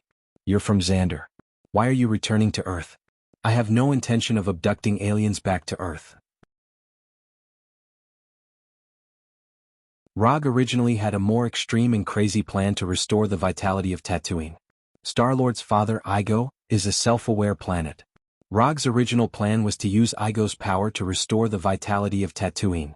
However, after considering the gap in strength between him and Igo, he temporarily put this plan on hold. Although he can't deal with Igo for the time being, it doesn't mean that he will ignore Igo's existence. In addition to being an important factor in his plan for Tatooine, Igo is also related to a super huge and important plan in his future. After fighting with Mephisto, Rog roughly inferred the limit that the system can reach. Although the strength of a divine father is enough to dominate one side of the universe, there is still a long way to go before Rog can achieve his dream of becoming the god of ninja. Therefore, he intends to restore the traditional craftsmanship of the Otsutsuki clan. Planting divine trees on an alien planet. Chapter 373. An Otsutsuki who did not want to plant trees was not a good Otsutsuki. Although Rog was not a member of the Otsutsuki clan, he was still very interested in this traditional skill of the Otsutsuki clan. And before he transmigrated, he had the habit of collecting energy to plant trees every day. Now that he thought about it, he was really patient back then. After putting the latest information and valuable research materials into the psychic scroll, Rog left the hotel with the Flying Thunder God and came to a warehouse at the port of Nova Star City. Only the collected information and a small amount of valuable research materials would be sent to the hotel suite. As for the large instruments, weapons, and equipment as well as the large number of alien animals and plants, they would be sent to another warehouse that was responsible for delivery. The one in charge of guarding and delivery was, of course, the hard-working Blackie. Blackie originally wanted to go out with Hulk to taste the alien delicacies, but after trying it for a day he gave up on this naive idea. As a special symbiotic body, Blackie had no interest in these so-called delicacies. To him, food that was rich in energy was his favorite. When Rog's figure appeared in the warehouse, the humanoid Blackie immediately walked over and handed the transparent glass-like tablet in his hand to Rog. Everything received in the past few days is recorded on it. I've checked the quantity, there's no problem. Thank you for your hard work. After receiving the tablet from Blackie, Rog quickly browsed through it and then put the tablet aside. Shadow clone technique. Bang bang bang bang bang, clouds of white smoke continued to appear in the warehouse as dozens of shadow clones were summoned by Rog. After casting the shadow clone technique, Rog did not stop what he was doing. He took out the hanging ring that was necessary to cast the teleportation portal spell. After coming to Nova Star City, he had already tested it. He could directly open the teleportation portal to Tatooine from Xander. Therefore, he planned to use the teleportation portal to send the purchased instruments, equipment and alien animals and plants to Tatooine. After putting the ring on his left hand, Rog took a deep breath and began to construct an image of Tatooine in his mind. After dealing with the hive that the Kree had exiled to Tatooine, he had never been to Tatooine again. However, this did not affect him from casting the teleportation portal magic. As long as he could visualize the destination in his mind and imagine the details clearly enough, he would be able to construct a stable portal. Of course, the premise of all this was to have enough magic power. As his right hand continued to draw circles in the air, the teleportation gate glowing with golden sparks gradually took shape. Rog heaved a sigh of relief when the 10-meter-wide portal was fully formed.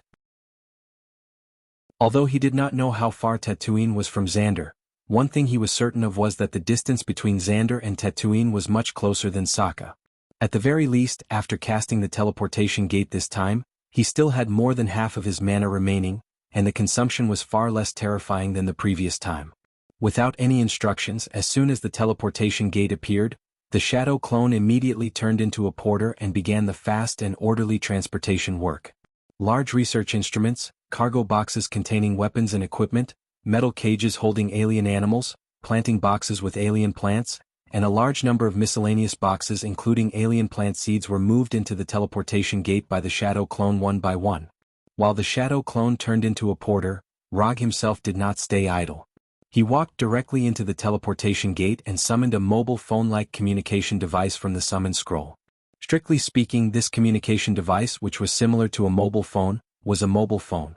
But unlike a normal mobile phone, this mobile phone can only connect to a special satellite network. I can actually find a signal. It seems that the basic construction of Konoha's hidden village is faster than I expected. Looking at the satellite signal that appeared on the screen of the mobile phone, Rog showed a satisfied smile, and then dialed the only number on it.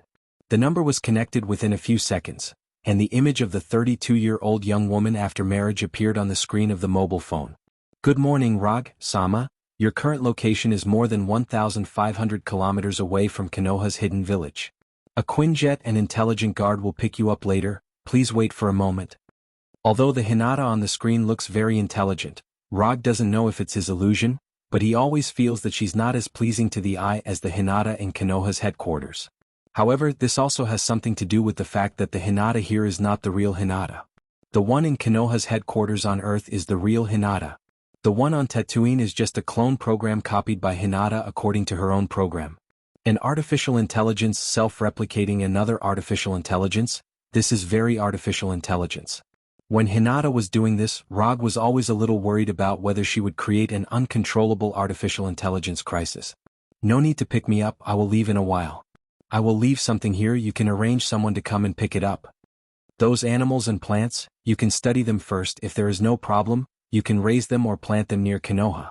I will also send something from time to time in the future, you can arrange someone to come and pick it up. After saying that, Rog directly closed the call and threw the mobile phone that can only be used on Tatooine back into the summon scroll. When the shadow clone moved all the boxes to Tatooine, Rog returned to the warehouse on Xander and closed the huge golden portal. Ant-Man Scott squandered 50 million new star coins in the past 5 days, and Rog spent nearly 800 million new star coins for the things in the warehouse, as well as the precious raw materials in the summon scroll. In terms of the degree of squandering, he is the real spender these days. After deducting the expenses of these days, Rog has less than 500 million new star coins in his hands, but he doesn't have any particularly large expenses. Everything that needs to be bought has been bought, and the rest of the scattered things don't cost much. According to the plan, when they spend all the new star coins in their hands, they will almost return to Earth. After sending all the things in the warehouse to Tatooine, Rog returned to the hotel with Xiao He. Not long after he and Xiao He returned to the hotel, Hulk, who had been eating and drinking outside all day, and Natasha, who accompanied Hulk to look for delicious food, also returned to the hotel. But this time it was not only the two of them who returned to the hotel, but also several soldiers of the New Star Corps. Hello Mr. Rog, I am Roman Day, the Centurion of the New Star Corps.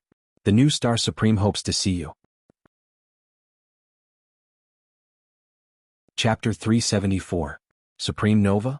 Rog frowned as he looked at Roman Day, who was wearing a dark green New Star Corps uniform and had short curly brown hair.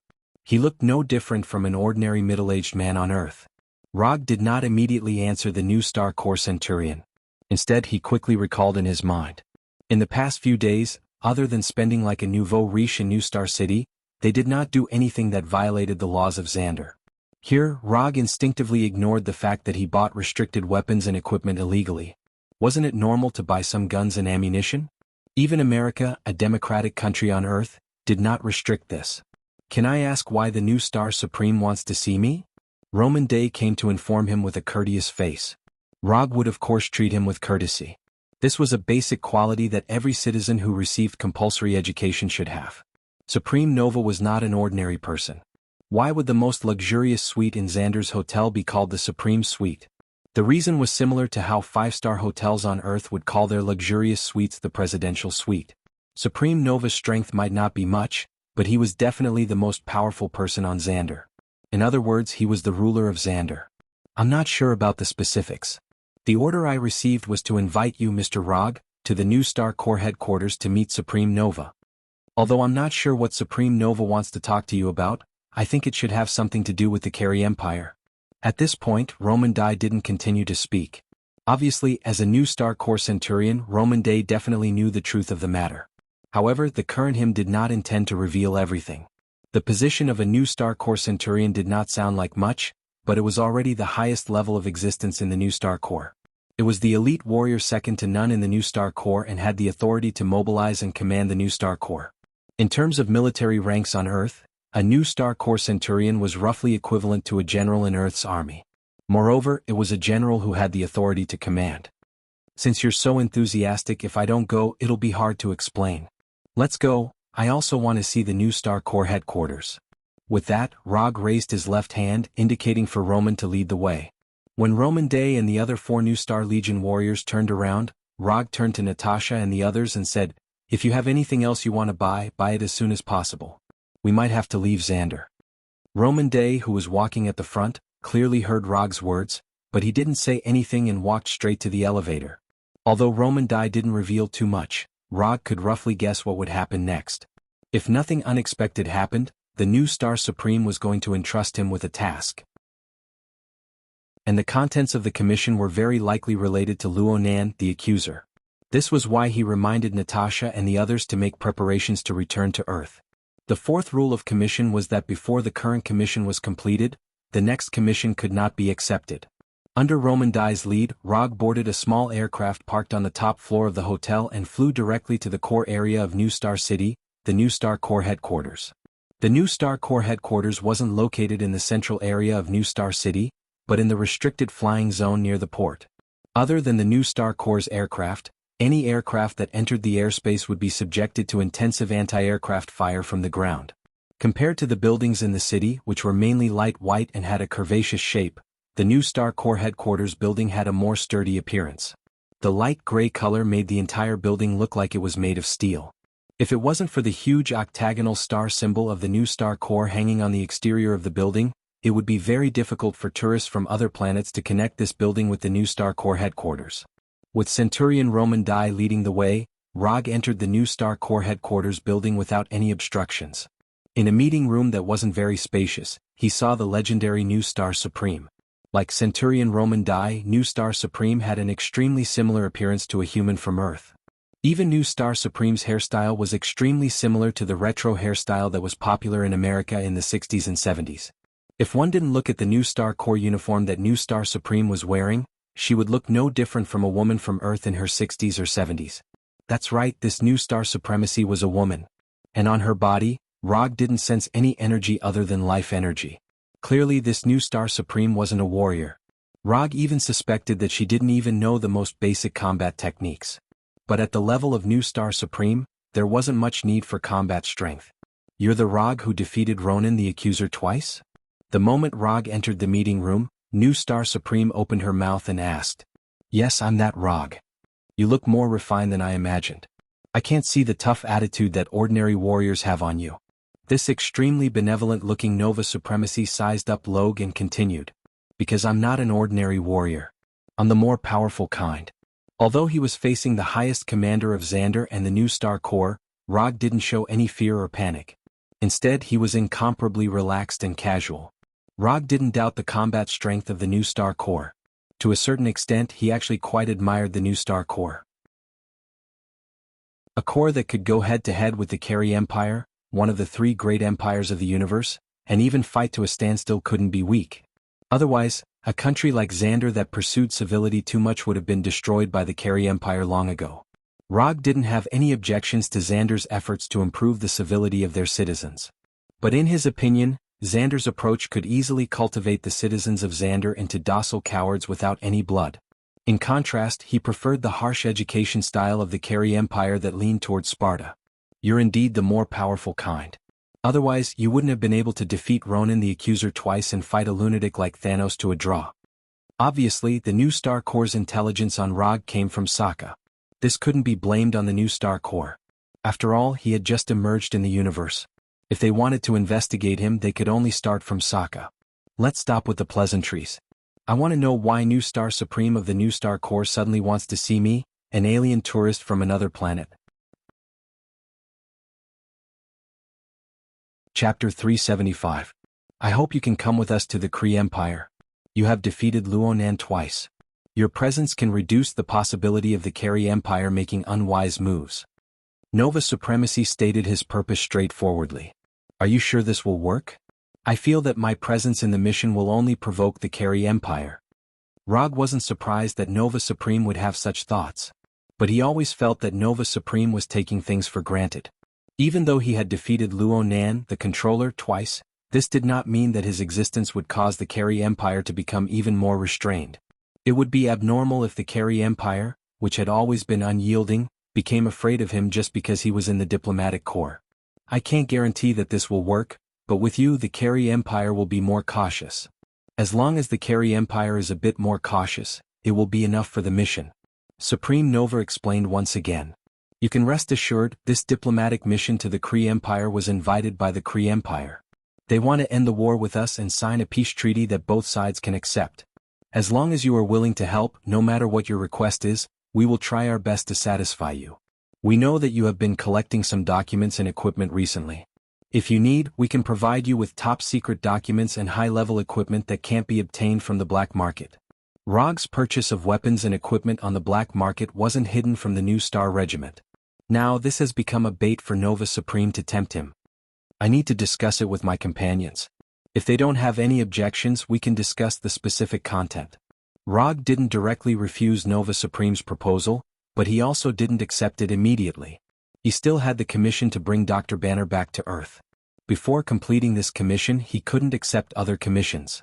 Although he could accept Nova Supreme's commission without the system, he wouldn't be able to get the ninja coins rewarded by the system. Ninja coins he would never complain about having too much. When you go to the Carry Empire, your companions can continue to stay in Nova City. We will provide them with the best service. We will not let you have any worries. Although it was the first time Nova Supreme met Rog, she had already browsed through the information of Rog, Hulk, and the others in detail. Even Rog and the others' contact with the Bloody Gladiator in Halton City was also recorded. So in Nova Supreme's view, whether to accept the mission to the Carry Empire or not, Rog could decide by himself. There was no need to discuss it with Hulk and the others. However, she never thought that Rog wasn't worried about the safety of Hulk and the others, but whether he could get ninja coins. Thank you for your kindness, but I still need to discuss it with them. Tomorrow, I will give you a final answer. Roger didn't want to continue talking about this matter with Supreme Nova, so he ended the conversation. Resplendent Starry Sky Hotel, Supreme Suite. That's the general situation, so I'd like to ask for your opinions. If I accept the commission, I must send you or Hulk back to Earth. Don't ask me why, it's OCD. Of course, if you don't want to go back to Earth for the time being, it doesn't matter, I can directly reject this commission. Rog, who was sitting on the sofa in the living room, said to Hulk with a serious face. Whether Natasha and Scott stay or not, it doesn't affect him accepting the commission. The key is Hulk. If Hulk doesn't want to return to Earth now, Rog won't force him to go back. The commission is a commission, Hulk is a friend, he can't force a friend. Hulk doesn't like Earth, Hulk doesn't want to be a burden to you, Hulk can go back, Hulk is willing to help friends. Hulk said in a low voice. At the same time, he raised his huge right hand and gently patted Rog's shoulder. Although Hulk doesn't know why, he is the key to whether Rog accepts the commission or not. As he said, he doesn't want to be a burden to Rog, he is willing to help Rog. Thanks, big guy. Rog patted Hulk's right hand that hasn't had time to retract and said with a smile. Since Hulk is going back, then let's go back. We left Earth to bring Hulk back. After Hulk made his decision, Natasha immediately gave a reply. However, when Natasha answered Rog, Scott's face showed an extremely reluctant look. The luxurious life of a nouveau riche has only started for a few days, so it's inevitable that Scott, who has always been poor in economic conditions, will feel a little reluctant. Then when are we going back? Can your portal magic take us directly back to Earth? Natasha looked at Rog and continued to ask. Now or tomorrow, it's up to you. I will take you back with the portal, but not directly to Earth, but to a transit station first, and then to bring you back to Earth from the transit station. Before returning to the hotel, Rog had already planned a specific return route, a relatively convenient return route. Although this will slightly expose some of his little secrets, it doesn't matter. Because Hulk and Scott both wanted an unforgettable return night, the time to return to Earth was finally set at noon tomorrow. At noon the next day, the naked Natasha woke up Rog, who was sleeping next to her, and then dressed up in front of the sleepy Rog. When Natasha was thoroughly dressed, Rog got up from the bed with a yawn and walked tiredly to the bathroom. Rog doesn't know whether Hulk and Stick's return night was memorable or not, he only knows that he was very tired this night.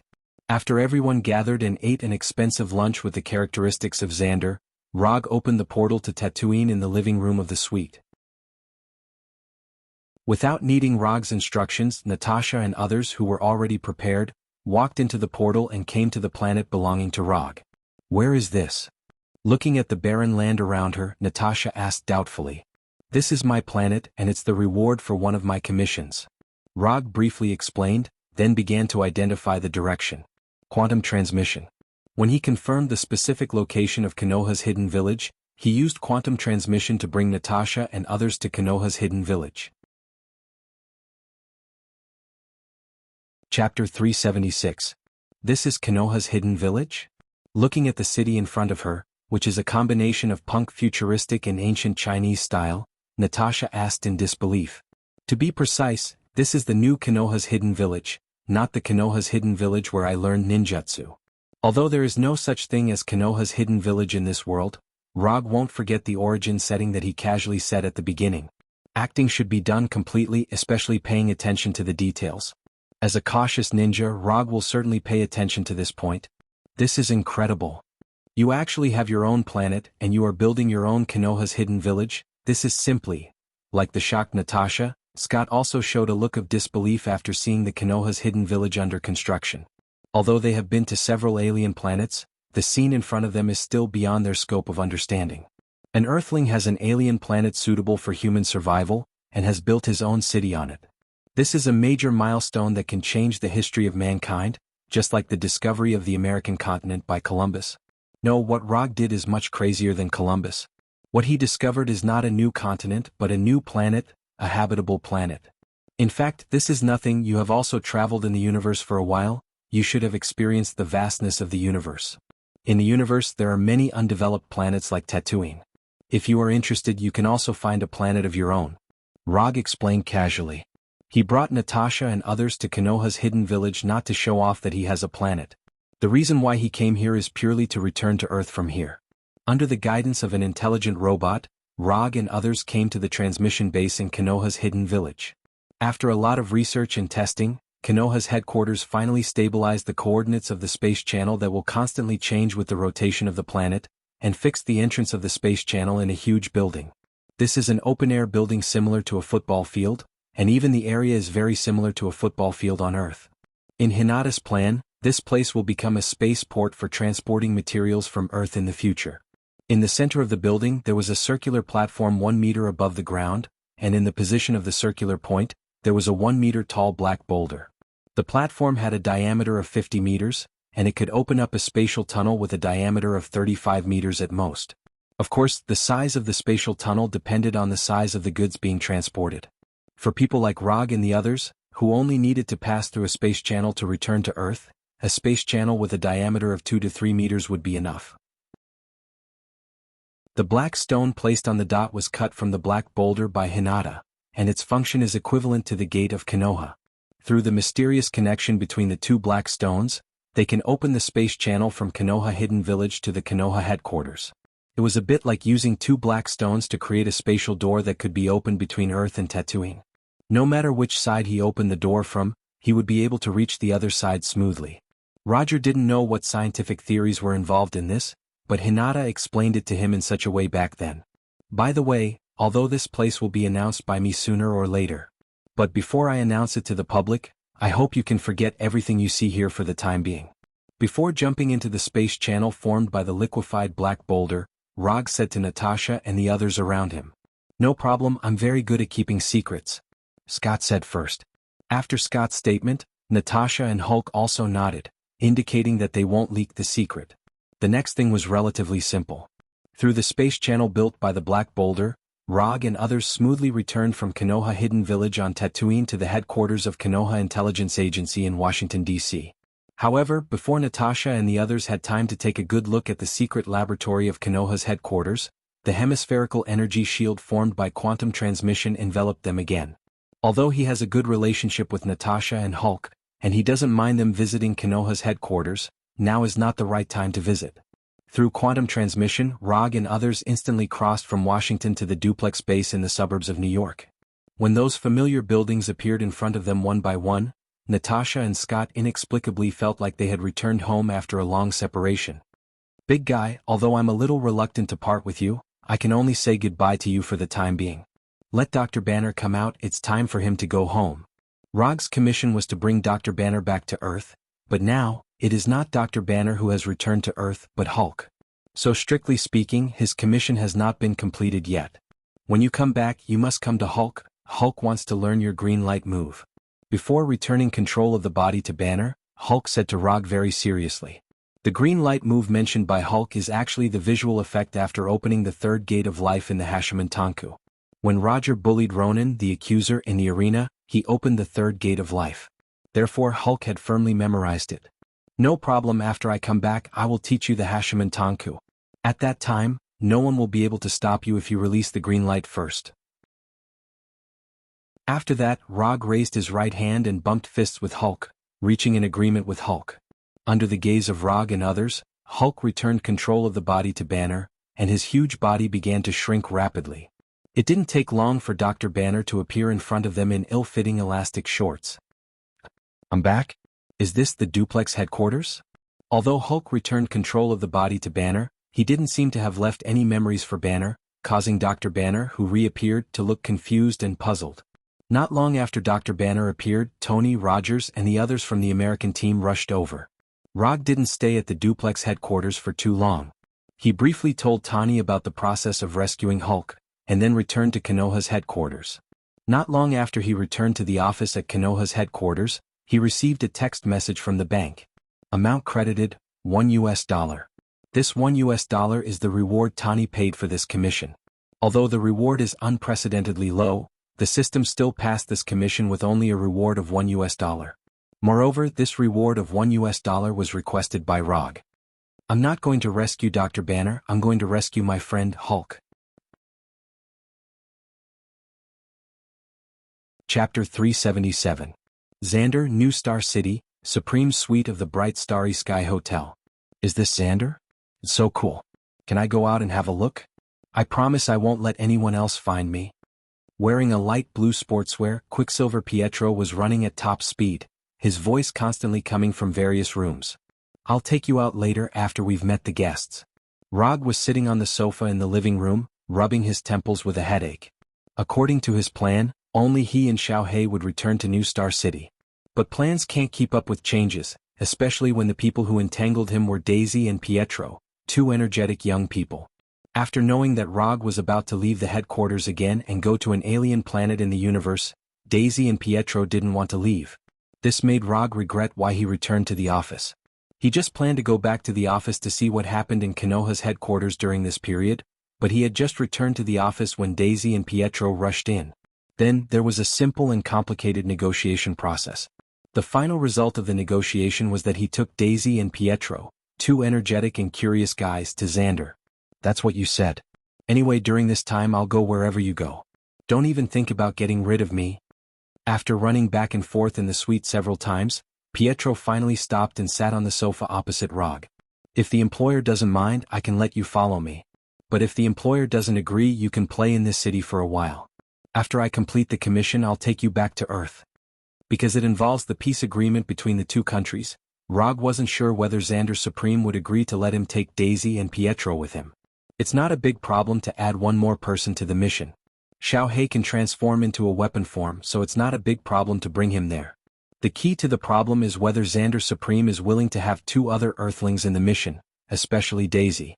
Although Daisy's appearance doesn't seem to have any problems, she is, after all, a descendant of the experimental products abandoned by the Kree tens of thousands of years ago. Bringing Daisy to the Carey Empire, no one could guarantee what would happen. After waiting for more than 10 minutes, the Centurion of the New Star Legion, Roman Day, once again came to the hotel, and then looked at Daisy and Pietro beside Rog with a puzzled expression. Where did these two people come from? What about Hulk, Natasha, and the others? Good afternoon, Mr. Rog. May I ask where your previous companion went? Roman Dai put away the doubt on his face and asked seriously. They have returned to our home planet. As for these two, they are also my companions. This is Pietro and this is Daisy. Roger briefly explained the situation and introduced Pietro and Daisy to them. I see. If Mr. Rog has nothing else to do, why don't we go and meet Jizun now? No problem, thank you for your hard work. Under the lead of Roman Dai, Rog and the other two once again came to the reception room he came to last night and saw Jizun, who didn't change his appearance at all. When he saw Pietro and Daisy, a trace of doubt appeared on Jizun's face. However, this doubt quickly disappeared as if it had never appeared in the first place. Rog, since you are here, it means that you have made a decision, but these two are? Rog once again introduced Daisy and Pietro, and emphasized Daisy's identity. When he first came to New Star City, he had already told Daisy about the origin of the Kree race, so Daisy is also very clear about the accident that may happen if she goes to the Carey Empire. This is one of the reasons why Daisy has been so quiet all this time. So that's how it is, Miss Daisy's race is indeed special, but since she is your companion, Rog, I believe you can protect her safety. After looking at Daisy carefully several times, Jizun said with a smile. On the surface, Jizun didn't seem to mind Pietro and Daisy joining the diplomatic mission at all. But for some reason Rog felt that there was something wrong with Jizun's smile. Is this the political scheming of a superior? The peace agreement this time may not be as simple as it seems. Signing a peace agreement with the Carey Empire has become the common goal of most citizens of Xander. Although the years of war did not completely drag Xander into the quagmire of war, it still had a considerable impact on the lives of Xander's citizens. If it weren't for the many resources from the subsidiary planets, Xander would not have been able to maintain its current rich standard of living. In addition to the impact on their lives, Xander's excessive pursuit of citizen literacy was also a main reason for the citizens' opposition to the war. Since you have already trained your citizens to be polite, you can't ask those who don't even know how to swear to kill on the battlefield. Of course, civilized people did not like violence and war, so signing a peace agreement to stop the war became the common choice of these civilized people. With the new star's permission, Pietro and Daisy, the 2 extra members, were added to the list of envoys.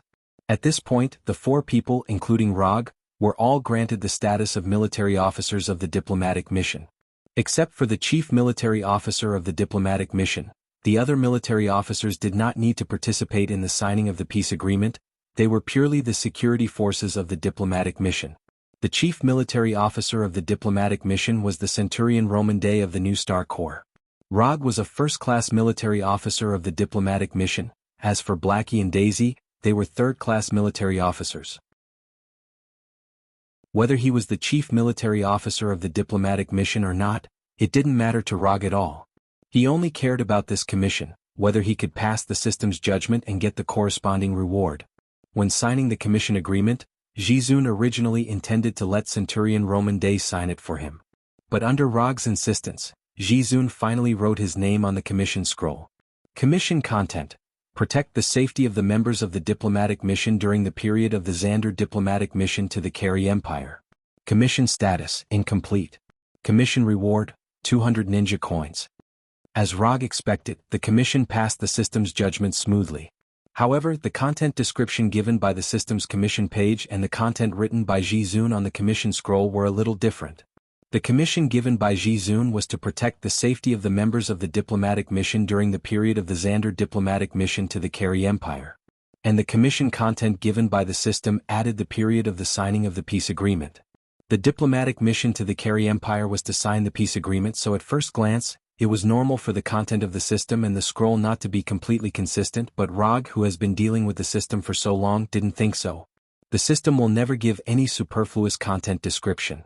Under normal circumstances, the content of the commission scroll is the content of the system's commission page. So the system's self-added period of the signing of the peace agreement made his imagination boil involuntarily. This commission is a bit interesting. Chapter 378. The commission reward of 200 ninja coins shows that completing the commission is a little difficult, but the difficulty is not very high. Rog opened the system to check the unspent ninja coins he now has. Before accepting the commission to rescue Banner, his unspent ninja coins was 230. In the process of executing the commission, he spent 100 ninja coins to exchange for Hashiman Tonku and 20 ninja coins to exchange for a branch of the divine tree that is of no use to him, but can impress the collector. So even if he completed the commission to rescue Banner, his unspent ninja coins didn't increase too much. Unspent ninja coins, 410. Taking a look at his unspent ninja coins, Rog closed the system page and left the headquarters building of the New Star Corps with Daisy and Pietro. There is still a week before the mission leaves for the Carey Empire's mother planet, Hala. Although Rog and others are military officers of the mission, they don't need to participate in the specific affairs of the mission. Therefore this week was their leisure time. When Rog and others left the headquarters building, Centurion Roman Day handed them 4 military-grade communicators that are only used inside the New Star Corps and 4 universal language translators made by the New Star Corps. Until now, Rog is still using the universal language translators he got from the Carey battleship. They are about to represent the New Star Corps to the Carey Empire. Of course, it is not suitable for them to continue to use the translators of the Carey Empire. When Roman Day handed over the communicators and translators, Rog was a little stunned. He didn't expect that the seemingly careless Centurion Roman Day would have such a delicate side. This is a bit beyond his evaluation of Roman Day. Thank you. After receiving the communicators and translators from Roman Day, Rog thanked him and then took Daisy and Pietro directly to the downtown business district. Rog, who has been a nouveau riche in New Star City for a while, has little interest in shopping and enjoying alien food. However, Daisy and Pietro, who have never left the Earth, showed great interest in this. In order to satisfy the different needs of Daisy and Pietro, Rog and Blackie had no choice but to become their temporary guides. Blackie left with the anxious Pietro, while Rog and Daisy wandered aimlessly in the city center. Looking at Daisy, who was walking in front of him and looking around curiously, Rog suddenly remembered that he hadn't paid attention to Daisy's recent situation for a long time. Ever since Daisy had been reunited with her parents, he had hardly seen her. Although they both live in Konoha's headquarters, it's basically either he's not in the headquarters, or Daisy is not in the headquarters. In retrospect, the last time he was alone with Daisy was when Konoha's intelligence agency was just established. At that time, without a commission, he was trying his best to raise Daisy into a qualified warrior. However, at that time her name was not Daisy but Sky. When it was almost midnight, Daisy, who had been wandering in New Star City for most of the day, reluctantly returned to the hotel at the request of Rog. Although Natasha and the others have returned to the Earth, the suite they lived in before is still there. So after returning to the hotel, Rog righteously refused Daisy's request to live in his own suite and sent her to the suite where Natasha lived before. After arranging Daisy, he didn't immediately return to his room, but went to the room where Noah lived. Since yesterday he hasn't gone to Noah, so until now, Noah still doesn't know that Hulk and Natasha have left. Although the rope herbalists cared a lot about their vice leader, Noah, they were already trying their best to find the whereabouts of the flower god Colossus Triad. But unfortunately, the slave hunters still haven't found anything. The mother planet of the giant statue tree man was not found, but a living giant statue tree man was found. However, the giant statue Treant happened to be the Treant Groot that Logue excluded from the list. From now on you can return to the slave hunters. I have other work to deal with, so I can't continue to take you with me. You're free. After pouring himself a glass of green Xander Star wine, Rog said to Noah in a calm tone. You don't want the giant statue tree man anymore? Noah didn't expect that Rog, who he hadn't seen for 2 days, would suddenly say such a thing. No, you've misunderstood. I just don't need you to continue to follow me, but it doesn't mean that I don't need the giant statue tree man.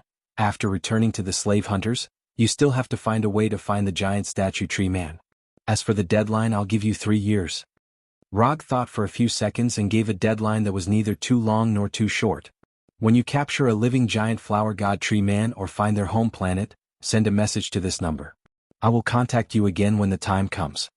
After that, Rog took out a metal plate engraved with the spaceship's internal contact code and threw it to Noah. He also gave this spaceship's contact code metal plate to Rocket and Groot before. However, his spaceship crashed after crossing to Sokka Star, so even if Rocket and Groot wanted to contact him, they couldn't do so now. This time, the spaceship's contact code metal plate he gave to Noah was the Golden Jack battleship. This battleship, which originally belonged to the Carey Empire, is now secretly parked in outer space not far from Earth. Although Noah didn't know what Rog was going to do next, he had no reason to refuse Rog's proposal at this time. Although after returning to the slave hunters, he still had to help Rog. But in any case, it was better than his current hostage-cum-driver-cum-bodyguard status. Aren't you afraid that I won't appear again after leaving? The universe is so big, if I want to hide you may not be able to find me. Before leaving, Noah turned back and asked. Rog didn't speak, raised his left hand and pointed to his neck. Understood. What you want, within 3 years I'll give it to you. After that, Noah left the room without looking back. Although Rog left the Flying Thor spell on Noah's neck, Noah didn't know the specific function of the spell, let alone how far the spell's sensing range was. With his current strength, as long as Noah left Xander, he wouldn't be able to sense the spell on it. However, Noah didn't know this and he wasn't worried that Noah would really break the contract and disappear. If Noah was a Lone Ranger, he would add other restraints on Noah before Noah left. But Noah wasn't a Lone Ranger, he was the deputy leader of the rope hunters. As long as the slave hunters were still there, Rog didn't have to worry about Noah breaking the contract and escaping. Chapter 379. A week passed in the blink of an eye. Under the lead of a New Star Corps medic, Rog and the rest arrived at the spaceport near the New Star Corps headquarters building. Although the New Star Corps soldier leading them was a medic, he was not a medic like those on Earth. The soldiers in the New Star Corps were divided into 4 levels. The highest rank was the 4th rank of Centurion, which was Roman Day's rank. The medic was the lowest level, the 1st level of the New Star Corps, a newly graduated Space Academy student. In other words, most of these medic soldiers did not have actual combat experience, and their main daily tasks were some basic administrative work. Only when these medic soldiers successfully upgraded to the 2nd level Millennian or the 3rd level Denarian could they truly enter the battlefield and fight for the New Star Corps in Xander. In a few hours, the New Star Corps diplomatic group would officially depart to the Carey Empire. Therefore, before they depart, Rog and the rest needed to change into the uniform and equipment of the new Star Corps and obtain their temporary authorization card. From a personal aesthetic point of view, Rog did not like the uniform of the new Star Corps. However, in order to complete the mission, he could only wear the dark green uniform. Rog, Daisy, and Pietro's process of changing was quite smooth. They only needed to report their figures. However, Blackie, who was in his human form, was facing unprecedented difficulties. Symbiotes never wore clothes. They could change their form at any time and did not need the so-called clothes. Even if the new Star Corps prepared a uniform of the right size for Blackie, he still could not wear it. The humanoid Blackie only looked similar to a human's torso and limbs. His special life form was not suitable for wearing clothes. As the second-level military officer of the diplomatic group, Blackie definitely could not go to the Carry Empire without wearing anything. The new Star Corps could not afford to lose face. In the end, Blackie took the initiative to go to the Carry Empire in the form of a weapon. Although weapons with life were rare, it was still a reasonable existence. Therefore, Blackie, the second-level military officer of the diplomatic group, was officially dismissed before the diplomatic group departed. After changing into the uniform of the new Star Corps, Rog looked at himself in the mirror. Short black hair, blood-red eyes, and a language translator device made by the new Star Corps on his right ear. Near the heart, there were 3 rectangular red crests. In the middle of the crests, there was a golden octagon that symbolized the new Star Corps. These 3 qualifications not only represented his status as a first-grade military officer in the diplomatic mission, but also his status as a third-grade soldier in the Legion. On the left side of his belt, he wore the northern cold blade that Blackie had transformed into. On the right side of his belt, he wore the Level 3 Warrior's standard explosive pistol and the Army's internal communicator. He was wearing black boots that matched his uniform. After putting on the black leather gloves, Rog left the changing room and took his temporary authorization card from the medic. Not long after, Pietro and Daisy, who had changed into their uniforms, walked out of the changing room and received their authorization cards. From now on, the 3 of them would be the military officers of the New Star Legion, in charge of protecting the safety of the Legion during their trip to the Kree Empire. Let's go, the commission has officially begun. For this diplomatic mission, the new Star Corps had prepared an Army-level flagship as well as 2 frigates for the diplomatic mission.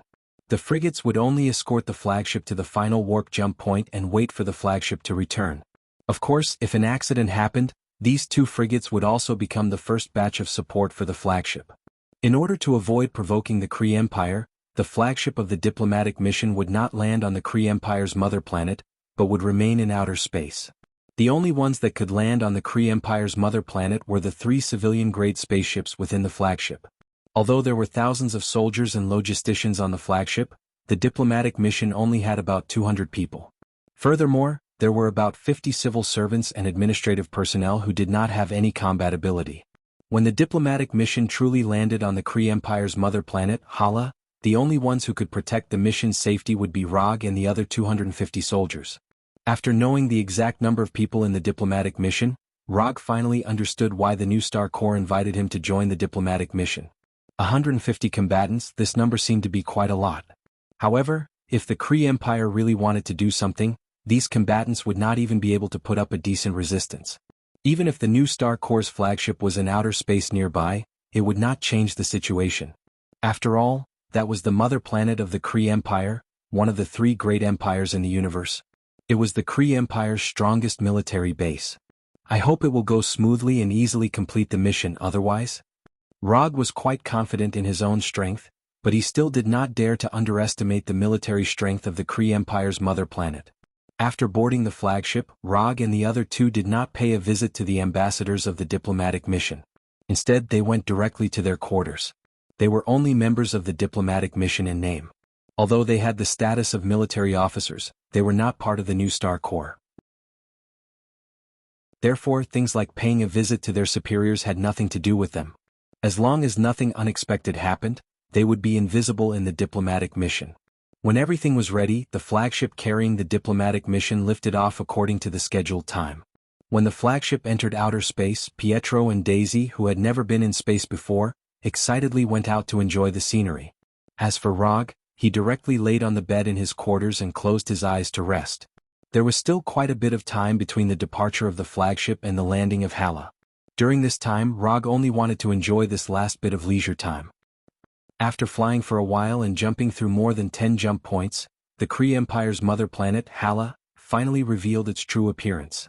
After a long docking, the Kree Empire approved the request for the flagship to stop in outer space and the diplomatic mission spacecraft to land. The landing process was very smooth, there was not even a slight bump. When Rog walked out of the second spacecraft and followed behind the diplomatic mission, he saw a familiar face in the welcoming team of the Kree Empire. Rog only knew two Kree people. One was the manipulator Ronan, and the other was Ronan's nephew Rothschild. Luonan was injured by his 8 inner hidden gates more than half a month ago, so the one who appeared in his line of sight now wasn't the Luonan he was more familiar with, but Luonan's overbearing nephew Rothschild. How could it be him? Is there no one else in the Kree Empire? To let a playboy become a member of the welcoming team, and a rather important one at that. This arrangement of the Kree Empire made Rog a bit confused. Chapter 380. Rog didn't know if it was his own misperception, but he felt that the peace agreement between Xander and the Kree Empire this time was not normal from the inside out. The Nova Supreme gave him the same feeling, and the Kree Empire gave him the same feeling. But on the surface, it seemed that both sides were indeed looking forward to the signing of the peace agreement. The ambassador of the diplomatic mission was talking enthusiastically with the representative of the Kree Empire, as if they were old friends reuniting after not seeing each other for a long time. Rog didn't care too much about the conversation between the ambassador and the representative of the Kree Empire. His gaze was on Rothschild, who was standing next to the representative of the Kree Empire. Although only half a month had passed, the current Rothschild showed a completely different attitude compared to when he was on soccer. If he hadn't dealt with Rothschild before, Rog would have thought that Rothschild was a rising political star of the Kree Empire just by looking at his current appearance. Although Rog was standing behind the diplomatic mission in a low-key manner, trying to reduce his presence as much as possible. But sometimes the development of things was completely opposite to one's plan. I didn't expect that after parting on soccer, Mr. Rog would actually join the New Star Corps and accompany the diplomatic mission to the Kree Empire. Last time, I left in a hurry and didn't have time to say goodbye to Mr. Rog. I hope Mr. Rog won't blame me. Rog didn't take the initiative to look for Rothschild, but Rothschild took the initiative to look for him and said in a respectful tone, "What the hell does this guy want? Does he want to take revenge for what happened on soccer?" Rothschild's arrival completely broke Rog's low-key plan, making him suddenly the focus of attention. If it was any other time, Rog wouldn't mind being the focus of others' eyes, but now, it went against his plan. Before Rog could say anything, whispers could be heard all around him. So he's the 4th Hokage Rog who defeated Ronan the Accuser. When did he join the New Star Corps? Why didn't we receive any relevant information? The 4th Hokage who defeated Ronan the Accuser is one of us? He's actually a first-class military officer of the diplomatic mission. I don't remember his name being on the diplomatic mission's list. It wasn't only the Kree Empire that was puzzled by Rog's appearance here. Even most of the people in the diplomatic corps were puzzled. Although Logue's name was included in the list of members of the diplomatic mission that the New Star Legion submitted to the Kree Empire, it was only the name and identity of a first-grade military officer.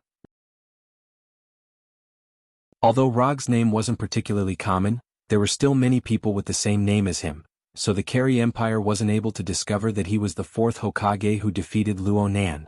The reason for this was because he didn't want to embarrass the Kree Empire on the surface. Similarly, because it was a secret mission, not many people in the diplomatic mission knew about Rog's identity. Aside from the chief military officer of the diplomatic corps, Centurion Roman Day, only a few people in the diplomatic corps knew. Of course, I won't blame you. After all, I wasn't able to visit Sir Ronan in time.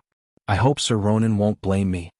Although he didn't know what Rothschild was planning, since Rothschild took the initiative to come knocking on his door, it wouldn't be right if he didn't return the favor. Rog's tone was full of apology. If it was someone who didn't know the details, they would have mistakenly thought that there was some deep relationship between him and Ronan. However, everyone present knew that the person who caused Luonan to suffer such heavy injuries was none other than the apologetic Logue. After hearing Rog's words, the ambassador of the diplomatic corps couldn't help but reveal an indescribable expression.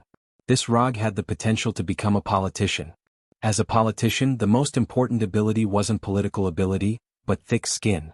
Thick skin allowed one to make promises and guarantees that one didn't even believe in without batting an eyelid. Thick skin allowed one to not care about temporary gains and losses.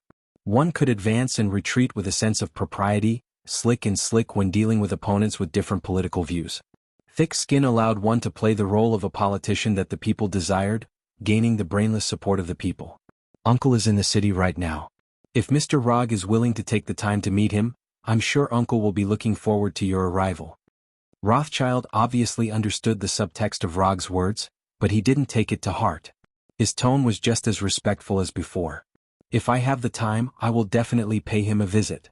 On the morning of the second day, when the diplomatic mission and the Carey Empire's representatives were about to start the negotiations on the details of the peace treaty, Rothschild personally brought people to the diplomatic mission's residence and invited Logue to the residence of the accuser, Ronan.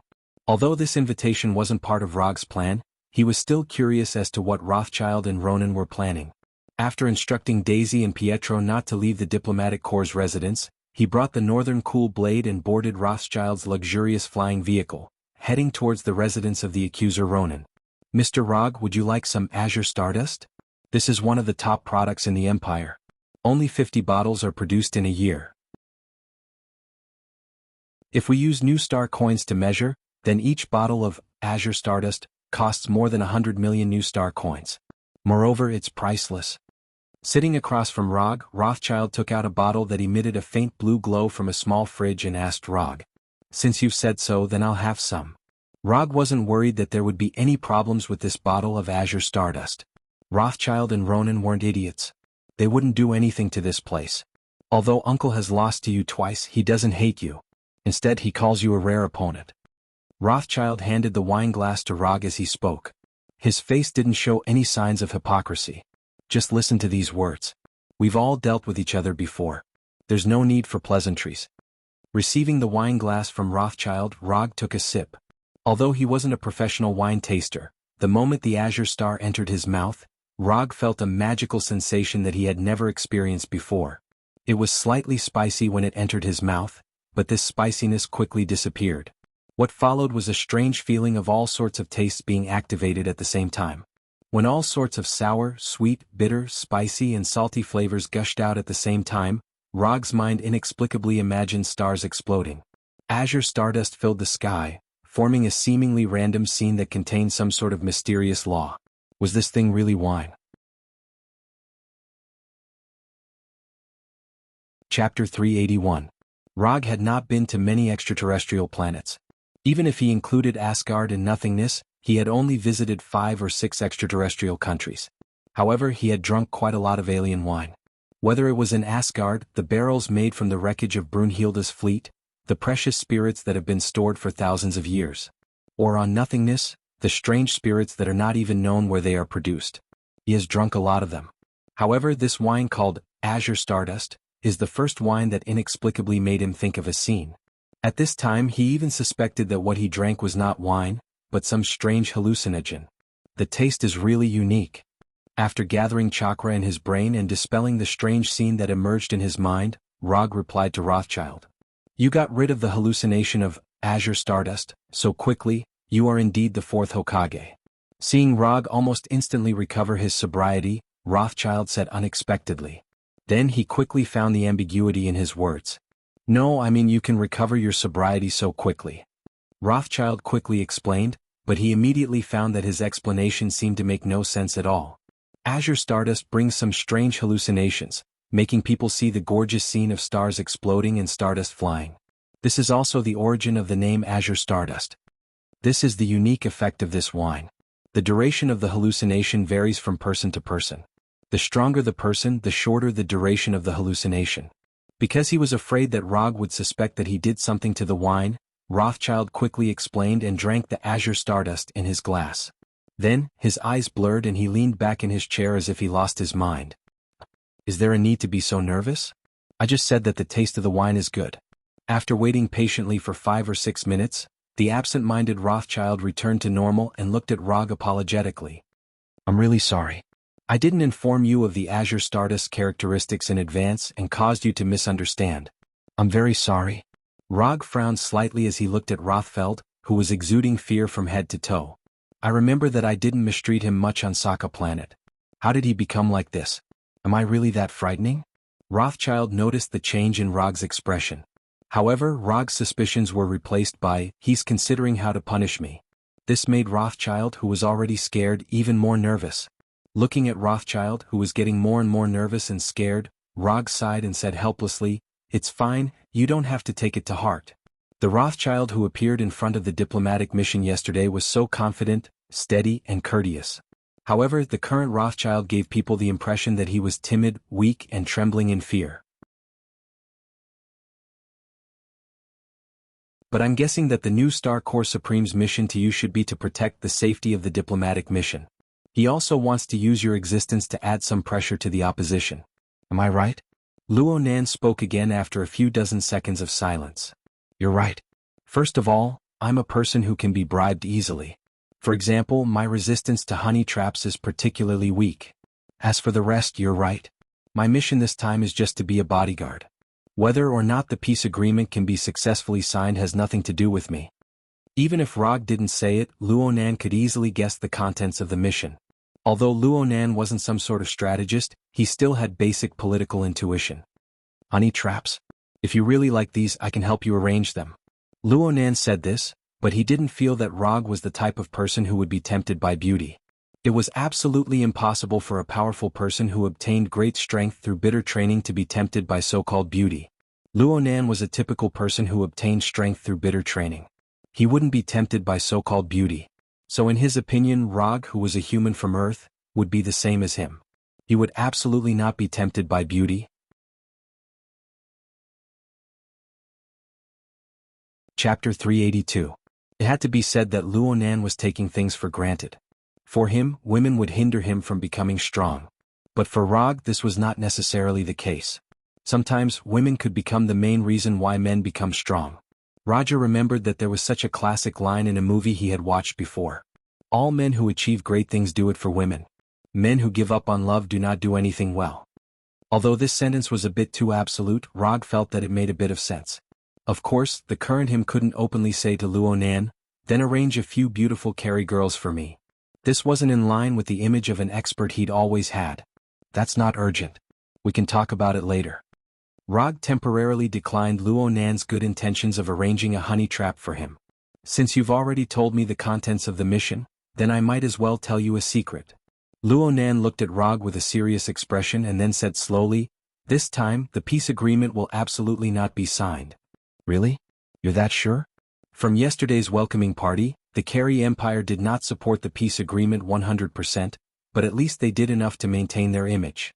And according to Rog's knowledge, Luo Nan, who controlled the accusation group, was not on the Carey Empire's list of negotiators. Luo Nan was indeed very strong. He was one of the most powerful existences in the Carey Empire, and he was also the supreme accuser appointed by the Supreme Wisdom. But Luo Nan only had the accusation group and his direct subordinates in his hands. So in terms of the size of the troops, Luo Nan could not mobilize that many troops. Because while they are discussing the details of the peace agreement, I will personally lead the troops to attack Xander. Although Luo Nan and Luo Gu couldn't be considered friends at all, Luo Nan still spoke of his plan without holding anything back. As long as I lead the troops to attack, the peace agreement will absolutely not be signed. No matter how much the Carey Empire and Xander want to stop the war, they will absolutely not be able to stop the war. Looking at Luo Nan in front of him, Rog experienced for the first time the tyrannical and powerful image of Luo Nan, the accuser, in other people's minds. The current Luo Nan was like an ever-victorious general who had been on the battlefield for many years without a single defeat. He confidently stated the target of his next attack. "Well, it's not that I doubt your strength, but in your current state, I don't think you have the strength to take down Xander." Having said this, Rog extended his right hand and pointed at Luo Nan's chest. Half a month ago, Luo Nan, who had just opened 5 gates, was heavily injured by a kick from Li Lianhua in the arena of Saka Planet. Luo Nan was wearing a special battle armor. Although at the last moment he had silently retracted some of his strength. However, Li Lianhua was still able to heavily injure Luo Nan in her 5-gate state, causing him to lose his ability to fight on the spot. Although Luo Nan didn't say anything and acted as if nothing had happened, Rog could tell that Luo Nan had yet to fully recover his strength. "That doesn't affect my plan. Xander doesn't have a powerhouse like you.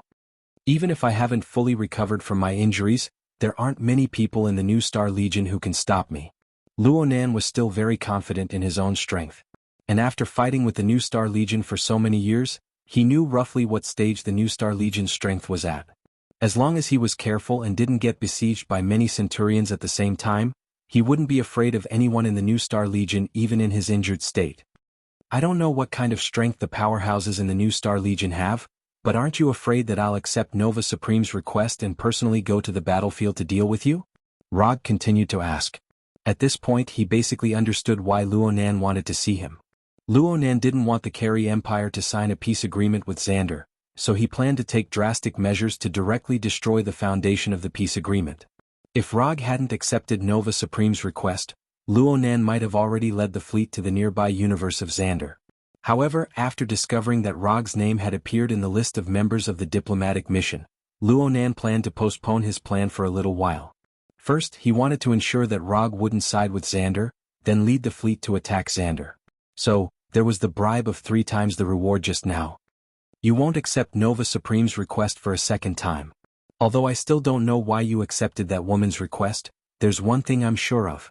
You're not the kind of person who would work for others again and again. Since your mission this time is to protect the diplomatic mission during the peace agreement, then you'll only be a bodyguard once. We haven't met many times and we haven't known each other for a long time, but I firmly believe that my view of you is correct. You'll only accept one request. Luo Nan said confidently, making Rog wonder if Luo Nan had secretly investigated him.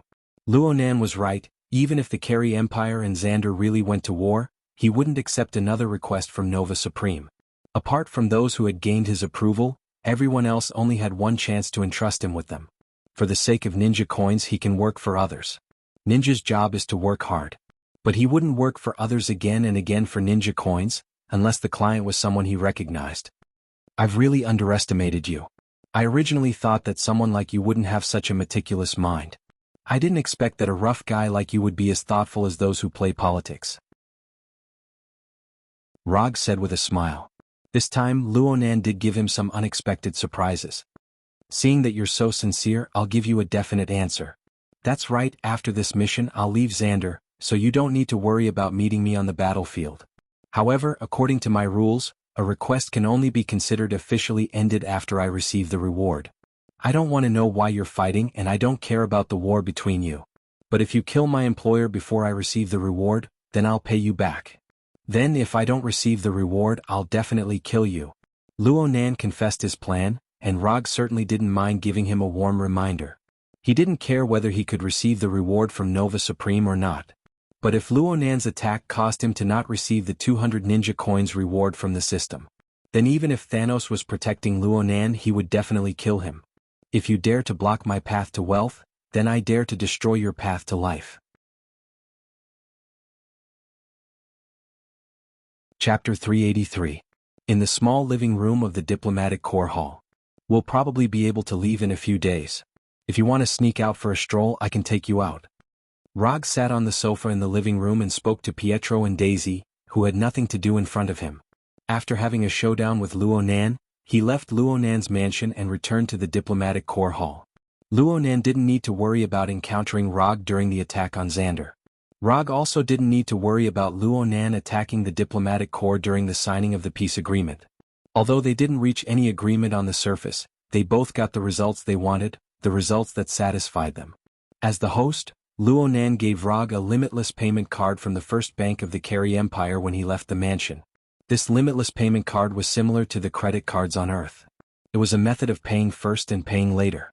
Luo Nan gave the card that belonged to him to Luo Go. The meaning behind this was basically the same as saying, I'll pay for all of your expenses in the Kree Empire. Rog didn't refuse Luo Nan's kindness and happily accepted the card. Can we really go out? With our current identities, it's not suitable for us to show our faces outside, right? Although Pietro and Daisy had never been bodyguards, they were very clear about one thing. As military officers of Xander, it wasn't suitable for them to wander around the Carey Empire. Of course you can't wear your current clothes.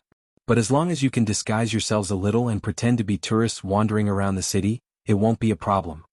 The Carey Empire's Hala and Xander were both famous planets in the universe. Although the Carey people were sometimes quite xenophobic and overbearing, there were still many extraterrestrial tourists on Hala. As long as Pietro and Daisy didn't wear the New Star Corps uniform, there wouldn't be too big of a problem. Moreover, it wasn't just Petro and Daisy who wanted to see the scenery of the Kree Empire. Log was also quite interested. But if we leave, what about the safety of the diplomatic corps? After all, we're still on a mission. It's not good to run out like this, right? Although Daisy was a little moved, she was still a little worried. Leave this to me. As soon as he finished speaking, Rog stood up from the sofa and used shadow clone technique in front of Pietro and Daisy. Bang bang. 2 clouds of white smoke appeared out of thin air and quickly dissipated. However, after the smoke dispersed, 2 shadow clones that looked exactly like Rog appeared in front of them. Without waiting for Pietro and Daisy to ask, the 2 shadow clones tacitly displayed ninjutsu. Bang bang. 2 more clouds of white smoke appeared. However, this time when the smoke dissipated, the 2 shadow clones turned into Pietro and Daisy, who were wearing the uniform of the New Star Corps. Hello, I'm Pietro. Hello, I'm Daisy. Without needing Rog's order, the shadow doppelganger Pete and Daisy appeared in front of the real Pete and Daisy and spoke in the same tone as them. Looking at the Pietro, who looked exactly like him and even the voice was the same, Pietro was a little stunned. Pietro knew that Rog was strong and fast, but he never knew that Rog had such a magical ability. The magical scene in front of him caused his brain to shut down for a while. Compared with Pietro, Daisy, who already knew that Rog had the ability to use shadow clone technique, was much calmer. However, when she saw that the Daisy transformed by the shadow clone technique was no different from herself, especially when the figure data was the same, some complicated expressions appeared on her face. You don't really have a hobby of cross-dressing, do you? Daisy looked at Rog with a strange look in her eyes. Leaving behind a shadow clone for himself, Rog took Pietro and Daisy, who had changed and disguised themselves a little, and quietly left the diplomatic corps hall.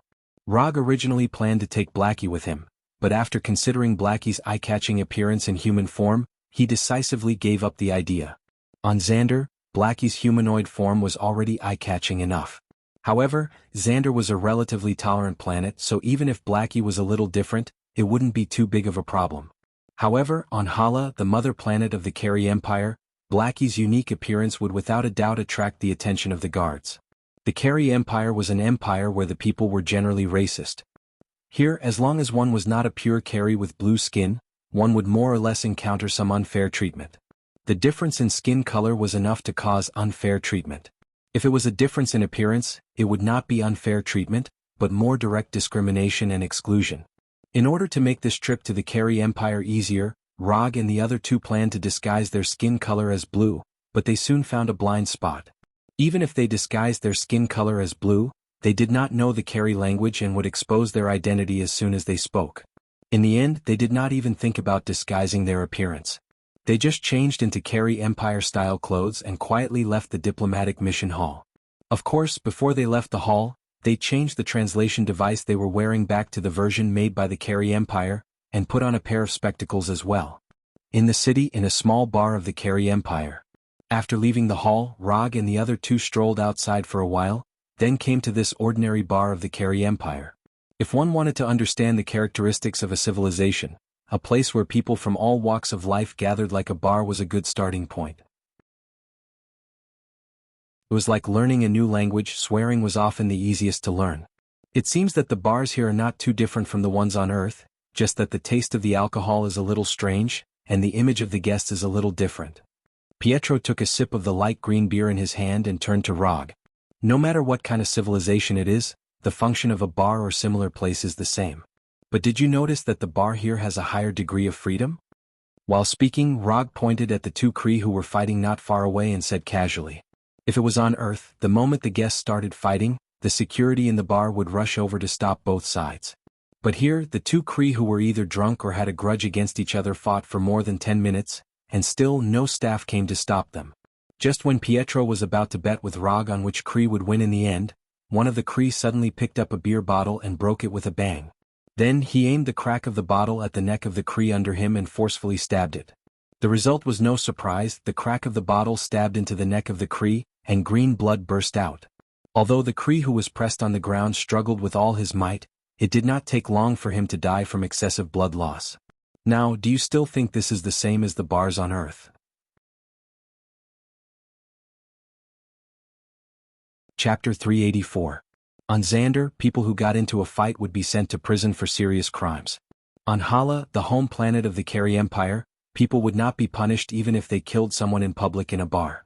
Of course, Rog was not sure if there would be no punishment at all.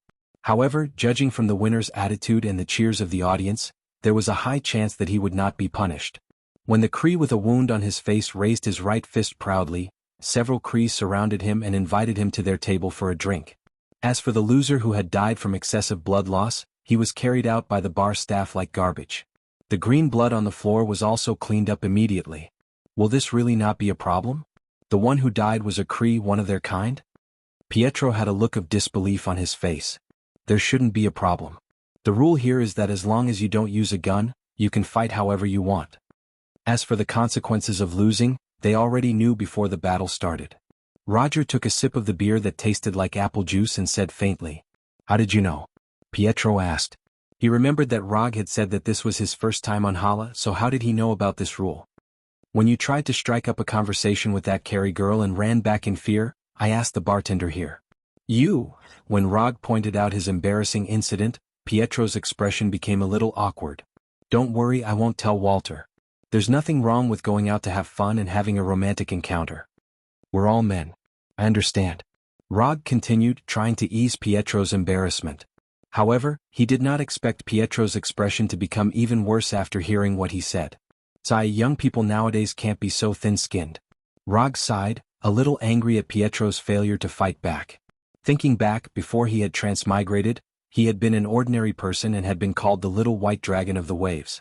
As a result, in this world, Pietro, who had extraordinary abilities, was not as good as him before he had transmigrated. Just as Rog was wondering if he should teach Pietro some of the skills he had used to dominate the martial arts world, he saw something unexpected. After arriving at the bar, Pietro and Daisy went to have fun according to their own preferences. Pietro's way of having fun was to hit on the Carey girls around him. Unfortunately, he was rather timid, and before he could strike up a conversation, he had already backed off. Compared to Pietro, Daisy was bolder and more confident. Of course, Daisy's way of having fun wasn't to flirt with the muscular men around her. Instead, she went straight to the dance floor and swayed her body along with the music. Rog didn't know if Daisy liked to dance or not. However, there was one thing that he knew very well, and that was that the vast majority of young girls wanted to be the center of attention. If it were any other place, these young girls would probably dress themselves up beautifully. In a place like a bar, it was much easier to become the center of attention. As long as your body was good enough, your face was beautiful enough, and you jumped high enough, you could attract most of the attention in the bar. In some cases, the first two conditions could be lowered appropriately. Although Rog wasn't a Carey, he didn't know much about the aesthetic views of the Carey people. However, from the looks of the Carey men gathered around Daisy, she was more in line with the aesthetics of the Carey men. At this time, although Daisy was dancing high, she still kept enough sober to not let herself become the prey of these Carey men. At this time, a Carey man came to Daisy's side with a domineering aura and pushed aside the small characters around him. This domineering Carey man was none other than the guy who had just won the fight. Because of the distance and the music, Rog couldn't hear what the Carey man said, but he witnessed the scene of this guy being sent flying. He saw a circle of transparent air shock wave gushing out from Daisy's palm, and the unlucky guy was directly sent flying. Although Daisy was very unhappy with the Carey man's words, she still controlled her strength and didn't directly kill this guy. Instead, she sent him flying a few meters. The guy who was sent flying crashed into several tables before finally coming to a stop. His whole body was in a very sorry state as he lay between the broken bottles and the fallen tables and chairs. "Trash like you don't deserve it, scram?" After sending the Carey man flying, Daisy still didn't vent her anger and loudly scolded. However, the moment Daisy finished scolding, the music in the bar stopped, and the Carey people stood up one by one. Not only that, Rog also found that many people, including the bartender and the bar's security, took out their guns. What's going on? Didn't the bar's rules say that guns are not allowed? Are the young people of the Carey Empire so unethical? Seeing the muzzles of the guns aimed at Daisy, Rog and Pietro looked at each other in confusion. "He is tonight's winner, you shouldn't have attacked him. Put down the weapon in your hand and beg for his forgiveness, otherwise you will not be able to leave tonight. Apologize immediately. Arrogant alien bitch, I will kill you." All kinds of warnings and curses sounded, and Daisy looked around with a puzzled expression. Daisy's superpower made these Carey people mistakenly think that she used some kind of energy weapon, and her attack on the Carey man seemed to have violated some kind of rule in the Carey Empire's bar. What do we do now? Pietro looked around and asked in a soft voice. What else can we do? Beat them up? The Carey Empire's bars had their own rules, and Rog also had his own rules. Want to bully his companions in front of him with numbers? No way. The threats and curses directed at Daisy continued. At that moment, a palm-sized glass shot out like a bullet and hit the loudest cry. Bang. The glass shattered and the residue splashed everywhere. The person who threw the glass was none other than Rog. His actions had successfully attracted everyone's attention. You want to fight? Sure, I'll play with you. As soon as his voice fell, Rog disappeared like a flash of lightning, leaving only a few finger-sized light blue electric currents behind. Lightning release, lightning body blink. At the same time, a flying Thor kunai appeared in Rog's right hand. Chapter 385. The moment Rog disappeared, Pietro, who was standing next to him, also entered a state of extreme speed. Pietro might not have a lot of experience in flirting, but he had a lot of combat experience. Before meeting Rog, Pietro had received some combat training from Hydra. After joining Konoha's intelligence agency, Pietro's combat experience has increased tremendously. Therefore, after Rog used Thunder Blink, Pietro also used his extraordinary ability. Although the Kree men in the bar looked ferocious, none of them were real Kree warriors. To put it simply, the Kree people were just a bunch of low-class hooligans. When Rog and Pietro disappeared one after another, the Kree people quickly realized something. However, it was already too late. Rog's flying Thor kunai and Pietro's fist struck the Kree with lightning speed. The music stopped and screams rang out in the bar. Under the joint attack of Rog and Pietro, the Kree only lasted for 3 seconds before they fell to the ground one by one, clutching their injured right hand or head in pain. Green blood continuously flowed out of his right hand. Rog had used the flying Thor kunai to cut his tendons. Those who covered their heads or chests had been hit by Pietro's right fist. Although Roger and Pietro did not kill the Kree, under their extreme speed, a casual strike from them was enough to inflict unbearable pain on the Kree, whose strength was not much different from that of a street thug. I don't want to know what *T rules you have here. In front of me there is only one kind of rule. That is, I have the final say in the rules. Do you understand? Rog said coldly as he squatted in front of the Kree who was sent flying by Daisy. He patted the guy's face with a Thor kunai that was stained with green blood. Understood. The Kree man did not expect to meet a foreigner like Rog who did not follow the rules of the Kree. What shocked him even more was that Rog and the other two, who appeared to be just extraterrestrial tourists, were actually far more powerful than them. It's good that you understand. I hate people who don't follow the rules the most. Since you're the winner tonight, I'll let you pay for tonight's loss. After wiping the Thor kunai on the Kree's collar several times, Rog stood up and put the Thor kunai back into the ninja tool bag behind his belt. Ignoring the wailing Kree on the ground, Rog and the other two left the bar without looking back. The onlookers who didn't threaten or insult Daisy or pull out their guns weren't attacked by Rog and Pietro. As for whether they would tell the police what happened in the bar, Rog and the others didn't care at all. The small incident in the bar didn't affect Rog and the other two's mood for sightseeing.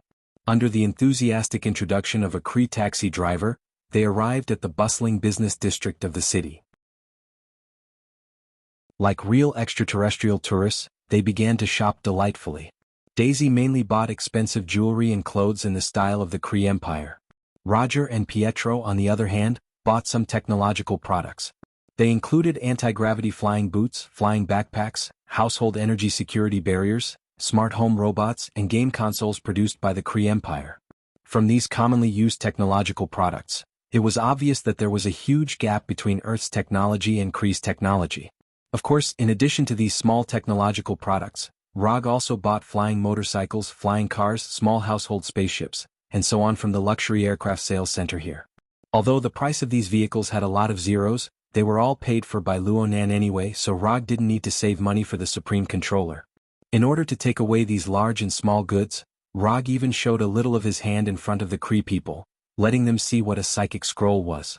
Pietro also suggested to buy some legal Kree weapons, but Rog rejected the suggestion. The weapons that could be sold legally were all civilian versions, and their power was innately inferior to military products. And on the Golden Jack, Rog had an entire armory of Kree weapons, enough to equip an army of 1,000 people. With such a pile of weapons, there was no way he would be interested in the weaker civilian weapons. Just as they finished their shopping trip and were enjoying the local delicacies of the Kree Empire in a high-class restaurant, a breaking news story appeared on the huge outdoor screen on the roof of the crossroad. The restaurant's excellent soundproofing completely blocked out the sounds from the street outside, but with the simultaneous translation glasses, they immediately understood the breaking news. The peace mission of Xander has been attacked by an unknown armed force. The police are on their way to the scene. The news footage clearly showed the embassy where the mission resided. Many buildings were set ablaze due to the explosion. The moment they saw the news, Rog and the other two's expressions turned abnormally serious. They didn't expect that the mission would actually be attacked when they snuck out. From the footage, it seemed that the attack on the mission wasn't over yet. After seeing the breaking news, Rog immediately called for the waiter to pay the bill. Then he cast Flying Thor in front of the waiter and brought Daisy and Pietro back to the embassy. "Change your clothes first.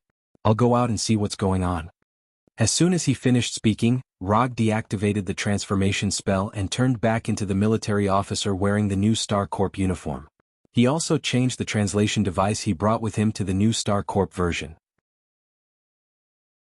While Pietro and Daisy were changing their clothes, Rog found the shadow clone he left behind and took back the Northern Chill blade. The moment the shadow clone was deactivated, the relevant information appeared in his mind. More than 10 minutes ago, armed forces of unknown origin appeared in the embassy and launched an attack on the members of the mission.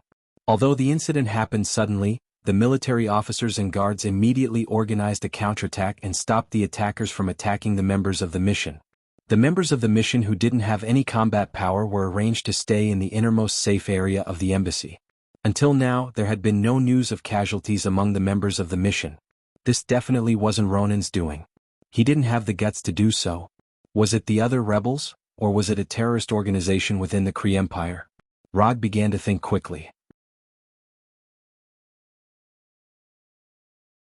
Chapter 386. From the current situation, Rog was more inclined to believe that it was the other rebels of the Kree Empire who launched the attack. Although the number of attackers wasn't particularly large, they displayed excellent military quality. Although the terrorist organizations of the Kree Empire could also cultivate experienced fighters, in general the other rebels were more suspicious. Not long after, Pietro and Daisy, who had changed back into their military uniforms, came to Rog's side, looking around vigilantly. "You two move together. If you encounter an enemy you can't handle, don't force it. Ask for help immediately." After instructing Pietro and Daisy, Rog picked up the Northern Cold Blade and left alone, heading to the other areas that were attacked. At this time, the chief military officer of the diplomatic mission, Roman Day, was leading a team of guards to protect the ambassador's safety and constantly arranging for other guards to contact the outside world. The moment the attack began, all the communication channels near the hall were electronically jammed. Even the secret frequency band used by the New Star Army was filled with noise. It was because of this that this unknown armed force, which didn't have many people, caught the diplomatic mission unprepared and quickly gained the upper hand. Sounds of explosions and the unique sound of blasters could be heard everywhere in the hall. Moving alone, Rog quickly arrived at the target area and set his sights on the suspected commander of the attackers. When Rog was carrying out Jia Ying's request, he had fought with the Kree Empire soldiers and had a rough understanding of the strength and equipment of the Kree Empire's ordinary soldiers. At this moment, the attackers that appeared in front of him were clearly stronger than the ordinary Kree warriors. Their equipment was also of a higher grade. However, this made no difference to Rog, who was wielding the Northern Cold Blade. To catch bandits, first catch the leader. After determining the commander of the attackers, Rog didn't hesitate and immediately used his ninjutsu. Lightning Release, Lightning Body Blink. In an instant, Rog crossed a distance of tens of meters and appeared in front of the commander like a ghost, the pitch-black Northern Cold Blade cutting through his neck like lightning. Before the corpse of the commander fell to the ground, Rog's figure disappeared again. Although the strength of these attackers was far inferior to Rog, their vigilance was not low at all. Rog had just slit the throat of the commander when the other attackers noticed his arrival. They aimed their guns at him and pulled the trigger. It had to be said that the ambushers' reactions were pretty good. However, they had clearly underestimated Rog's strength, or rather, speed. Just as the colorful blaster bullets flew out of the barrel, Rog had already left his original position and killed the second attacker. Lightning Body Flicker, Lightning Body Flicker. At this time, Rog had transformed into a merciless harvester, reaping the lives of these attackers like the Grim Reaper. 10 seconds later, Rog's figure appeared again, and he forcefully swung the northern cold blade. After wiping the green blood off the northern cold blade, he put the northern cold blade back on the left side of his belt. Ignoring the more than 20 corpses on the ground, Rog walked into the building whose door had been destroyed by artillery shells. Is there anyone alive? If there is, let me know. It was unknown whether the members of the diplomatic mission in the building had taken the initiative to turn off the main power supply, or if the attackers outside had destroyed the wiring in the building. The huge building was now pitch black. After a few seconds, Rog heard a loud voice in the hall. Who are you? Are you a military officer? I'm Rog, a military officer of the diplomatic mission. If you want to meet up with the rest of the group, I can escort you there. Rog had long known that there were many members of the diplomatic mission who were still alive in the building. The reason why he purposely asked after entering the hall was to prevent these guys from shooting at him. A few of us here are injured and it's not convenient for us to move around. We can still protect ourselves for now. Sir Rog, go protect the ambassador first. The members of the diplomatic mission hiding in the room did not show themselves, and only replied to Rog. Rog had no intention of wasting time with these unfamiliar diplomatic mission members and turned to leave. After leaving the building where the power supply was completely turned off, Rog used Chakra's perception and began to sense Roman Day's position. Roman Day was a centurion of the New Star Corps, and his body had the unique, New Star energy of the New Star Corps. New Star energy was a special energy generated by the New Star Corps' super life computer, World Mind, and was almost unlimited. The soldiers of the New Star Corps would be allocated different amounts of New Star energy according to their ranks. New Star energy could bestow upon the New Star soldiers super strength and endurance, as well as flight and energy shooting abilities. Super strength and endurance were general enhancements that every New Star soldier possessed. Flight and energy shooting abilities were advanced uses that could only be achieved by 3rd and 4th level centurions. In simpler terms, a New Star soldier was a super soldier that had been enhanced by New Star energy. Centurion Roman Day's New Star energy was the strongest among all the New Star soldiers in the hall, so Rog only needed to find the one with the highest energy intensity. After confirming Centurion Roman Day's position, Rog used the quantum teleportation that he had plundered from the Inhuman Gordon, and directly teleported to Roman Day's vicinity. Just as the splendid aurora-like hemispherical energy barrier appeared, it welcomed the attacks of the diplomatic mission's guards and attackers led by Roman Day. Whether it was Roman Day, the diplomatic mission's guards, or the unidentified attackers, they all treated Rog, who was inside the energy barrier, as the enemy's reinforcements. Various colored bullets and New Star energy rained down on the quantum energy barrier like a storm. Is there a need to welcome me so warmly? Rog cursed in his heart, and just as the energy barrier started to dissipate, he used Lightning Body Blink to teleport. Under the dual attack of the bullets and New Star energy, the quantum energy barrier soundlessly shattered like a bubble, revealing an empty interior. No one. This thought appeared in the minds of Roman Day, the attackers, and the others at the same time. However, in the next second, 3 shurikens drew a beautiful arc in the air and hit the 3 attackers closest to the battlefield like bullets. Uchiha Ryu throw. 3 sharp shurikens made of ordinary metal took the lives of the attackers without any suspense, and the 3 dead bodies fell to the ground. Just as these unknown assailants were trying to find the hidden assailants, shurikens drew large and small arcs in the air one after another, hitting the assailants one after another. Chapter 387. These shurikens were like bullets with an automatic navigation system, accurately hitting the forehead of every attacker. No matter whether these attackers hid behind cover or not, and no matter how these attackers changed their positions, these shurikens were like the kiss of death, kissing their foreheads. The attackers fell to the ground one by one, and the originally noisy environment suddenly became quiet, so quiet that it was a bit strange. As a centurion of the New Star Legion, Roman Day was quite knowledgeable. However, the scene in front of him still caused him to be involuntarily shocked. If these shurikens didn't attack the attackers but the diplomatic mission, then Roman Day didn't dare to imagine such a scene. The attackers who were fighting back and forth with the diplomatic mission guards, in the face of this inexplicably and amazingly efficient shuriken attack, only lasted for a minute or so before they all died, with eyes full of unwillingness and doubt. Next time you shoot, make sure it's not your own reinforcements. I don't like the feeling of being shot by my own people. After finishing off all the attackers with the shurikens, Rog walked out from the corner of one of the buildings and said to Roman Day, who was flying in the air and covered in light. Sorry, I didn't expect it to be you. After hearing Roger's complaint, Roman Day immediately flew to his side and said apologetically, "Sorry, Roger. I've taken care of some of the attackers in other places, the rest are being taken care of by Daisy and Pietro." While using chakra to search for Roman Day, Rog also checked the remaining attackers in the hall. In addition to those he took care of, only a large number of attackers gathered here. As for the scattered attackers in other places, the temporary team formed by Daisy and Pietro was gradually cleaning them up. There were subtle differences between the life energy characteristics of the Xanders and the Kree. It was based on these differences that Rog was able to determine the other attackers in the hall.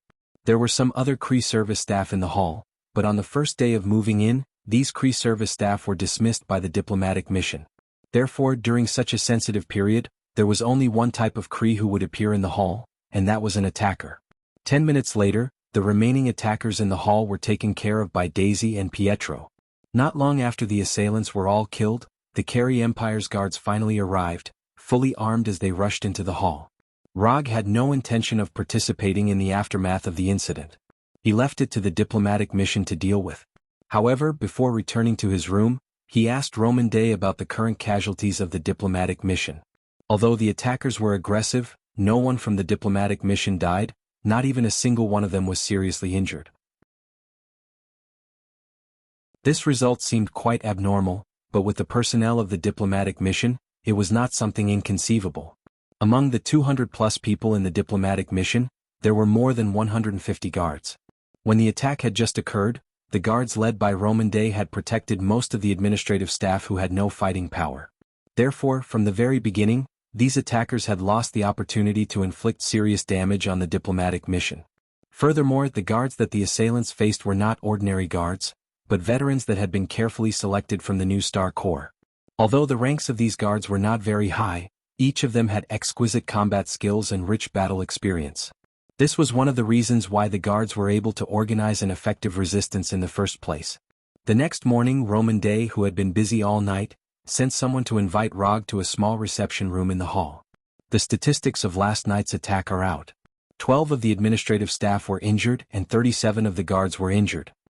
At this point, Roman Day handed a translucent electronic tablet to Rog and continued, "As for the dead attackers, we did not immediately hand them over to the Carey Empire's guards.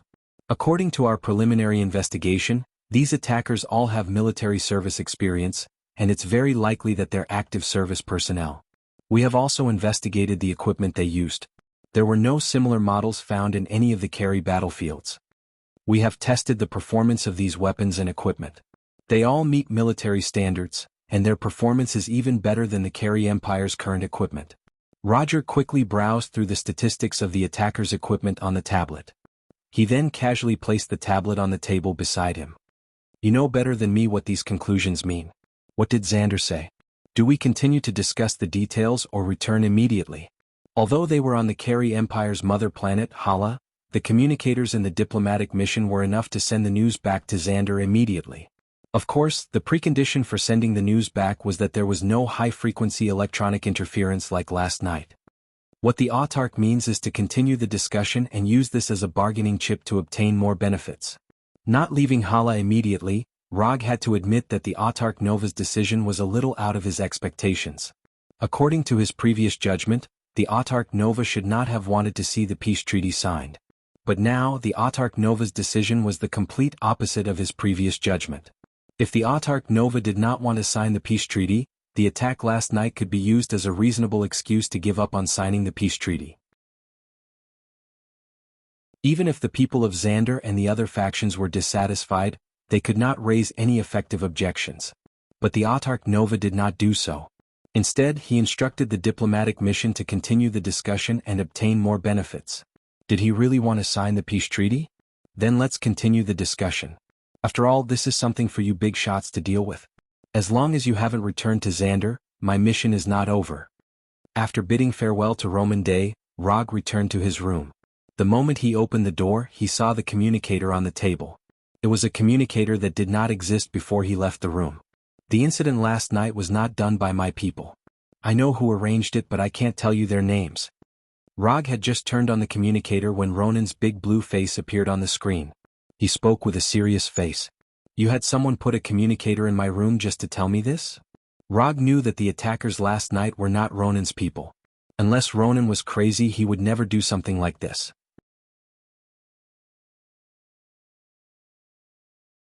Chapter 388. Of course not. I'm here to remind you that as long as the diplomatic mission doesn't leave Hala, their attacks on the diplomatic mission won't stop. Maybe it's once a day or maybe it's twice a day. If you don't want the mission to fail, then it's best if you don't leave the guild hall during this time. Although Luonan didn't really get along with the other members of the opposition, they were allies standing on the same front when it came to stopping the signing of the peace agreement. The only difference was that Luonan had reached a consensus with Rog in private, while the other members of the opposition didn't. I understand. Thank you for the reminder. Rog replied politely. I'll tell you something else. The female mutant beside you has already attracted their interest. I don't know if they'll carry out any special operations on this matter. Also, your bill from last night has already been sent to me. I personally hope that you can control your purchasing desire a bit. Since Luonan was using the payment card under his name, all the bills from last night were sent to Luonan's account. Under normal circumstances, since Luonan dared to give his payment card to Rog, he wouldn't care too much about how much money Rog spent. But this morning, after receiving the bill from the bank, even Luonan, the supreme accuser, couldn't help but suck in a breath of cold air. Rog's spending last night was a bit shocking. To be precise, it was a shocking number with 8 zeros to the left of the decimal point. Last night was the first time I experienced the prosperity of the Carey Empire. It was inevitable that I couldn't control the urge to pay the bill. I won't spend so crazily in the future. Rog didn't really remember how much he spent last night, but he vaguely remembered that it should be several small goals. I'll lead the fleet to leave the mother planet in a few hours. I'll first go to the outlying base of the New Star Core for a stroll. I won't go to Xander for the time being before you return. If you have any other needs, you can contact Rothschild at any time. His private number is in the communicator. After ending the call with Luonan, Rog threw the communicator into the psychic scroll and headed straight to Daisy's room. He wasn't surprised that the diplomatic mission would continue to be attacked. However, he didn't expect the opposition to be interested in Daisy while preventing the peace agreement from being signed. Although Luonan didn't say anything during the call just now, Rog had captured an additional piece of information. Luonan didn't report the current development of the Inhumans. Otherwise, the opposition wouldn't have developed such an intense interest in Daisy after discovering that she was an Inhuman. Through the Golden Jacks database, Rog knew that the solar system to which Earth belonged was within the Carey Empire's military region. It was under Luonan's jurisdiction. Luonan had always been clear about the recent situation of the mutants on Earth and the Moon. This could be inferred from when he arranged for Maximus to bewitch Jiaying. However, he concealed the latest information about the Inhumans and did not report it to the Empire. Even after losing 2 Kree warships, they did not reveal anything about the Inhumans. This was interesting. It seems like the Kree Empire's highest accuser wasn't as loyal to the Kree Empire as the rumors said. However, Rog wasn't particularly surprised that Luonan would do this. He even understood it a bit. No intelligent creature would like the feeling of being controlled by a computer.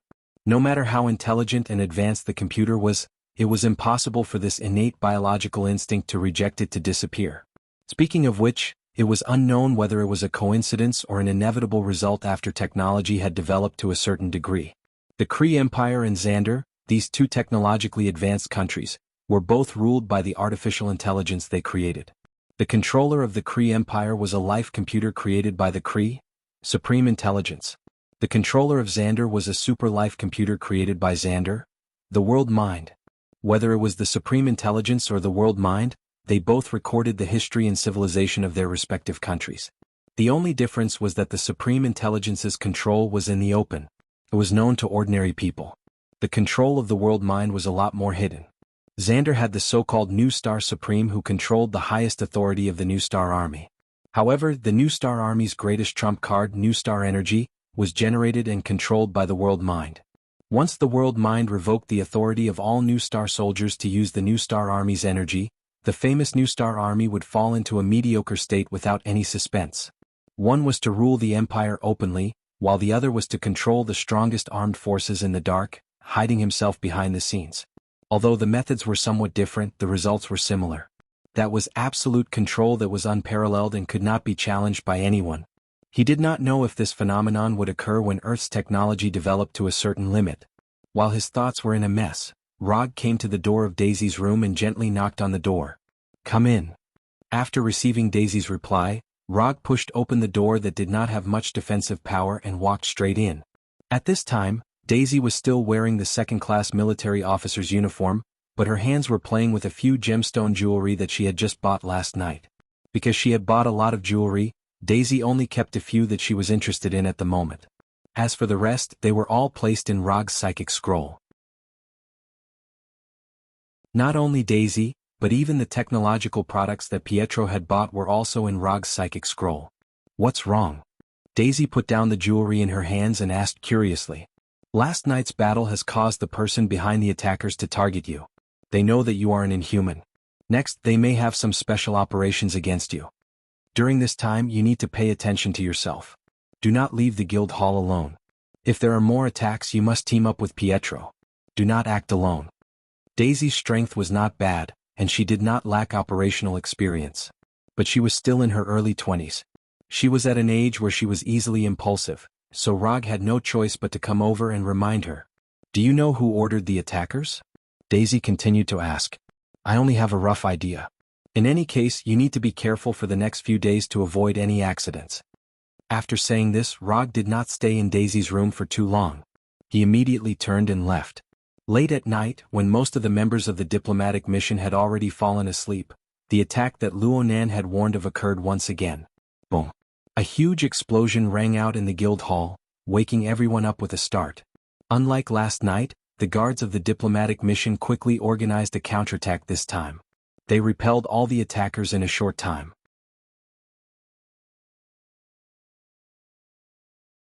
Chapter 389. If they hadn't made any progress after being ambushed yesterday, there was no need for them to return to Xander. They could have just retired. The ambushers' ambush was easily repelled. Aside from causing everyone to lose sleep, the ambushers didn't cause any harm to the diplomatic mission. However, just as Ronan predicted, the opposition's ambush was far from over. On the afternoon of the second day, when the ambassador and the other negotiators had just returned to the hall, the opposition's ambush squad appeared once again. This time, the results were completely different from the night before. The vice-ambassador didn't retreat in time and was struck in the right leg, completely losing the ability to move. If it wasn't for the centurion Roman Day standing in front of the injured vice-ambassador, he would have been the first member of the diplomatic mission to die. The opposition's ambush had thoroughly infuriated the ambassador and the centurion. In response, the diplomatic mission raised a strong protest against the Carey Empire, demanding that the Carey Empire fulfill their duty of protecting the diplomatic mission. The Carey Empire satisfied the diplomatic mission's request and deployed a large number of security forces around the hall. However, on the night that the Carey Empire strengthened their security forces, the diplomatic mission was met with the largest ambush yet. Over 100 ambushers rushed into the hall and launched a suicide attack far greater than any of the previous ones. That night, the ambushers achieved glorious results. A fifth of the guards died on the spot and a third were injured. Just this attack alone reduced the number of guards of the diplomatic mission by half. At this time, the diplomatic mission and the Carey Empire's negotiators were faced with an incomparably realistic question. Should they continue negotiating the details of the peace treaty? It had only been 3 days and the diplomatic mission had already been ambushed 4 times. And with the passage of time, the ambushers' attacks became more and more frenzied. For example, tonight's ambushers were a complete suicide squad. The ambushers who rushed into the hall didn't have any strategy at all. The only thing they did was to recklessly charge at the diplomatic mission's guards and detonate the bombs on their bodies. It was this reckless fighting style that allowed the ambushers to achieve their most glorious results so far, reducing the diplomatic mission's guards by half. Does Nova Supreme still want to continue the negotiations?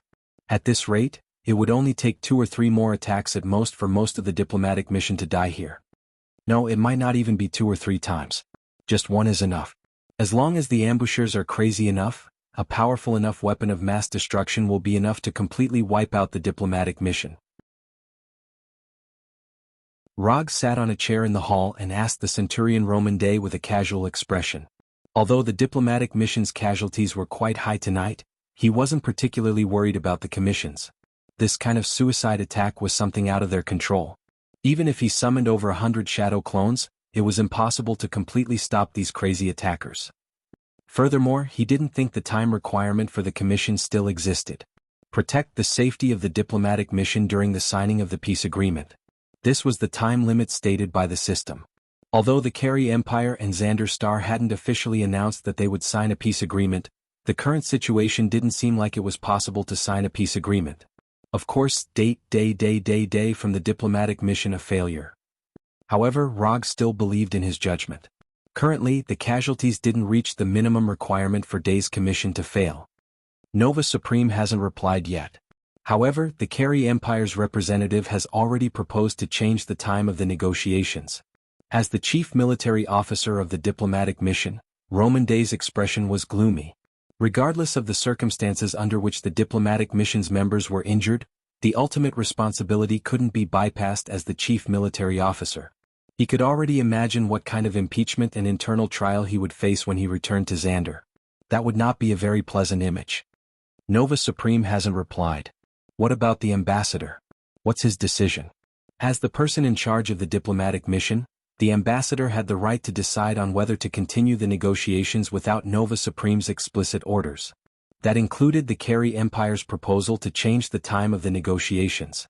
Changing the time of the negotiations was just on the surface.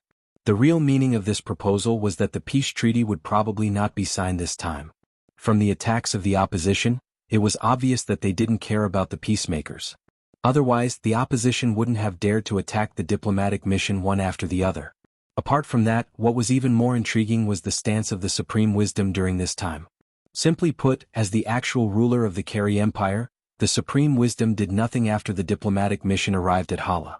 The Supreme Wisdom didn't give any actual support to the peacemakers, nor did it show any stance to stop the opposition's attacks. In these few days the Supreme Wisdom seemed to have crashed. There were no instructions at all. It was precisely because of the Supreme Wisdom's silence that the opposition's attacks became more frequent and more frenzied. The ambassador is still considering. Roman Day replied in a tired tone. If the ambassador comes to any conclusion, or if Nova Supreme's instructions arrive, just send someone to inform me. After that, Rog left the meeting room without looking back. The next day before dawn, a young diplomatic mission guard came to Rog's door and knocked frantically on it. What's the matter? Being woken up before dawn, Roger, who had just woken up, asked the young guard at the door in a dissatisfied tone. Officer Rog, Officer Day requests that you go to the meeting room immediately. Emergency assembly. Emergency assembly? When he heard this, Rog, who hadn't fully woken up, was stunned. I'm not an official member of the New Star Corps. What does an emergency assembly have to do with me? Just as he was about to close the door and continue to sleep, he suddenly thought of something and instantly woke up. Centurion Roman Day couldn't possibly not know his true identity, but even so, he still arranged for someone to inform him. There was only one possibility, and that was that something had happened. A few minutes later, Rog, who had quickly washed up, came to the meeting room and saw all the military officers in full armor, as well as the ambassador and the deputy in a wheelchair. Since Officer Rog is here, I'll get straight to the point. Roman Day took a deep breath and then said with a serious expression that Rog had never seen before, half an hour ago the Carey Empire declared war on the Corps again. The main ship outside Hala was attacked by the Carey army, and the enemy was outnumbered. We are now in the enemy's capital.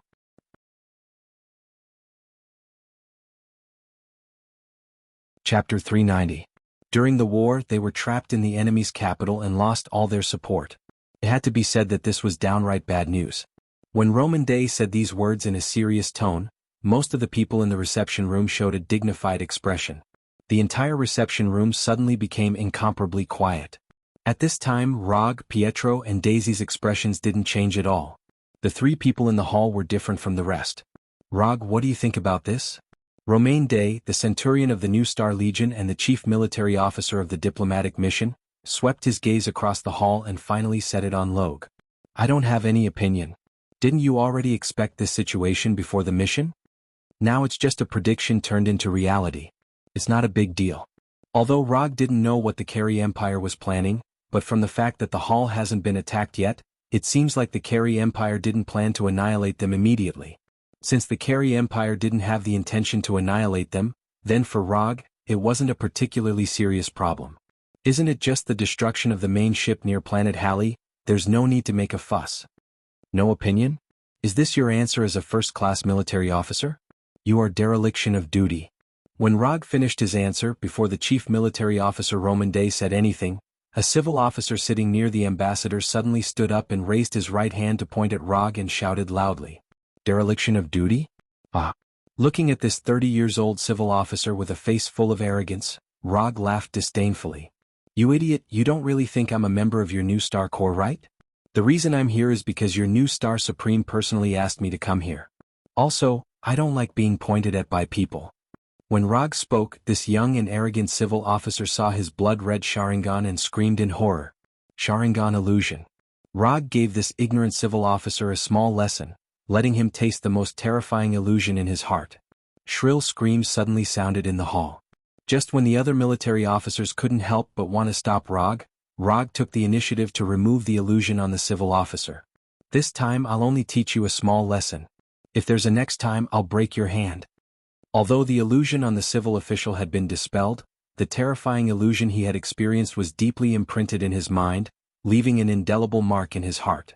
Not only that, the extreme emotional changes in a short period of time caused dense sweat to pour out of his forehead, the sudden adrenaline made him uncontrollably gasping for breath. Enough, he didn't mean it, let's forgive him. In the end, it was still the chief military officer, Roman Day, who smoothed things over.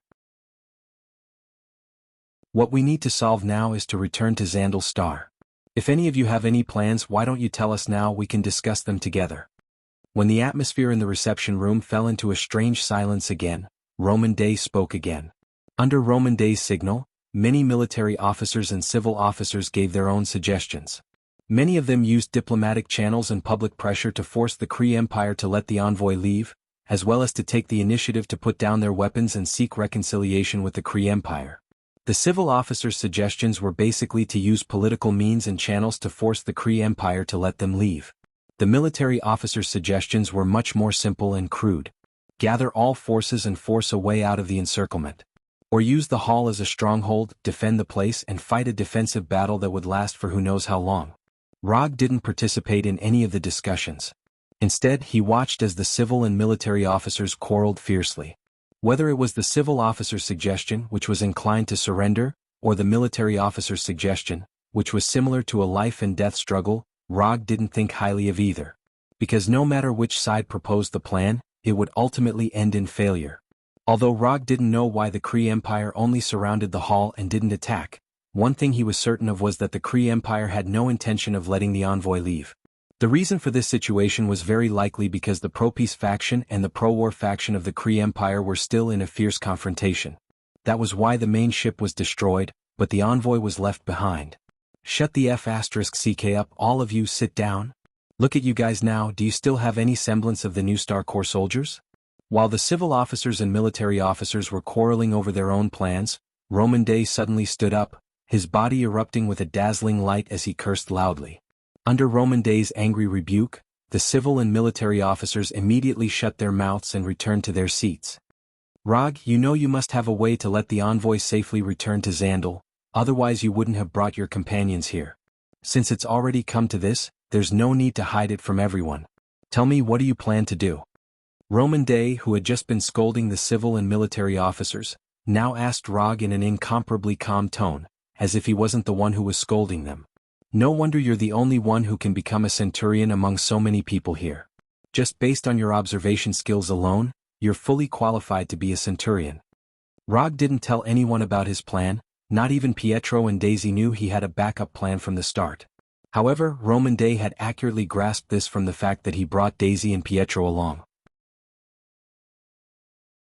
"Gather the envoy, I'll open a portal to send you back. It's time for this bodyguard mission to end." Rog didn't say how he was going to open the portal, but after he said that, Roman Day didn't hesitate and immediately gave the order for everyone to gather.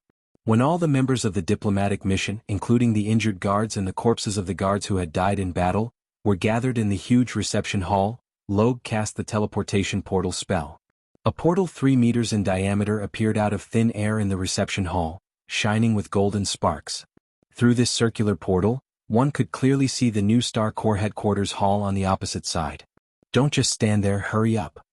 Opening a portal directly from the mother planet of the Carrie Empire to Xandal was no small burden for Rog. Looking at the portal in front of them, the members of the envoy revealed an expression of disbelief. They had never imagined that the terrible situation of being trapped in the enemy's capital during the war could be resolved in such a casual manner. You're tuning in to the Han Lee's Wuxia Chronicles YouTube channel. We're so grateful for your support, and don't forget to subscribe to join us on this incredible journey through captivating stories. Your generosity through donations truly makes a world of difference, as it's the primary source of revenue that allows me to expand and enhance this channel for you. Thank you from the bottom of my heart for being a part of this adventure.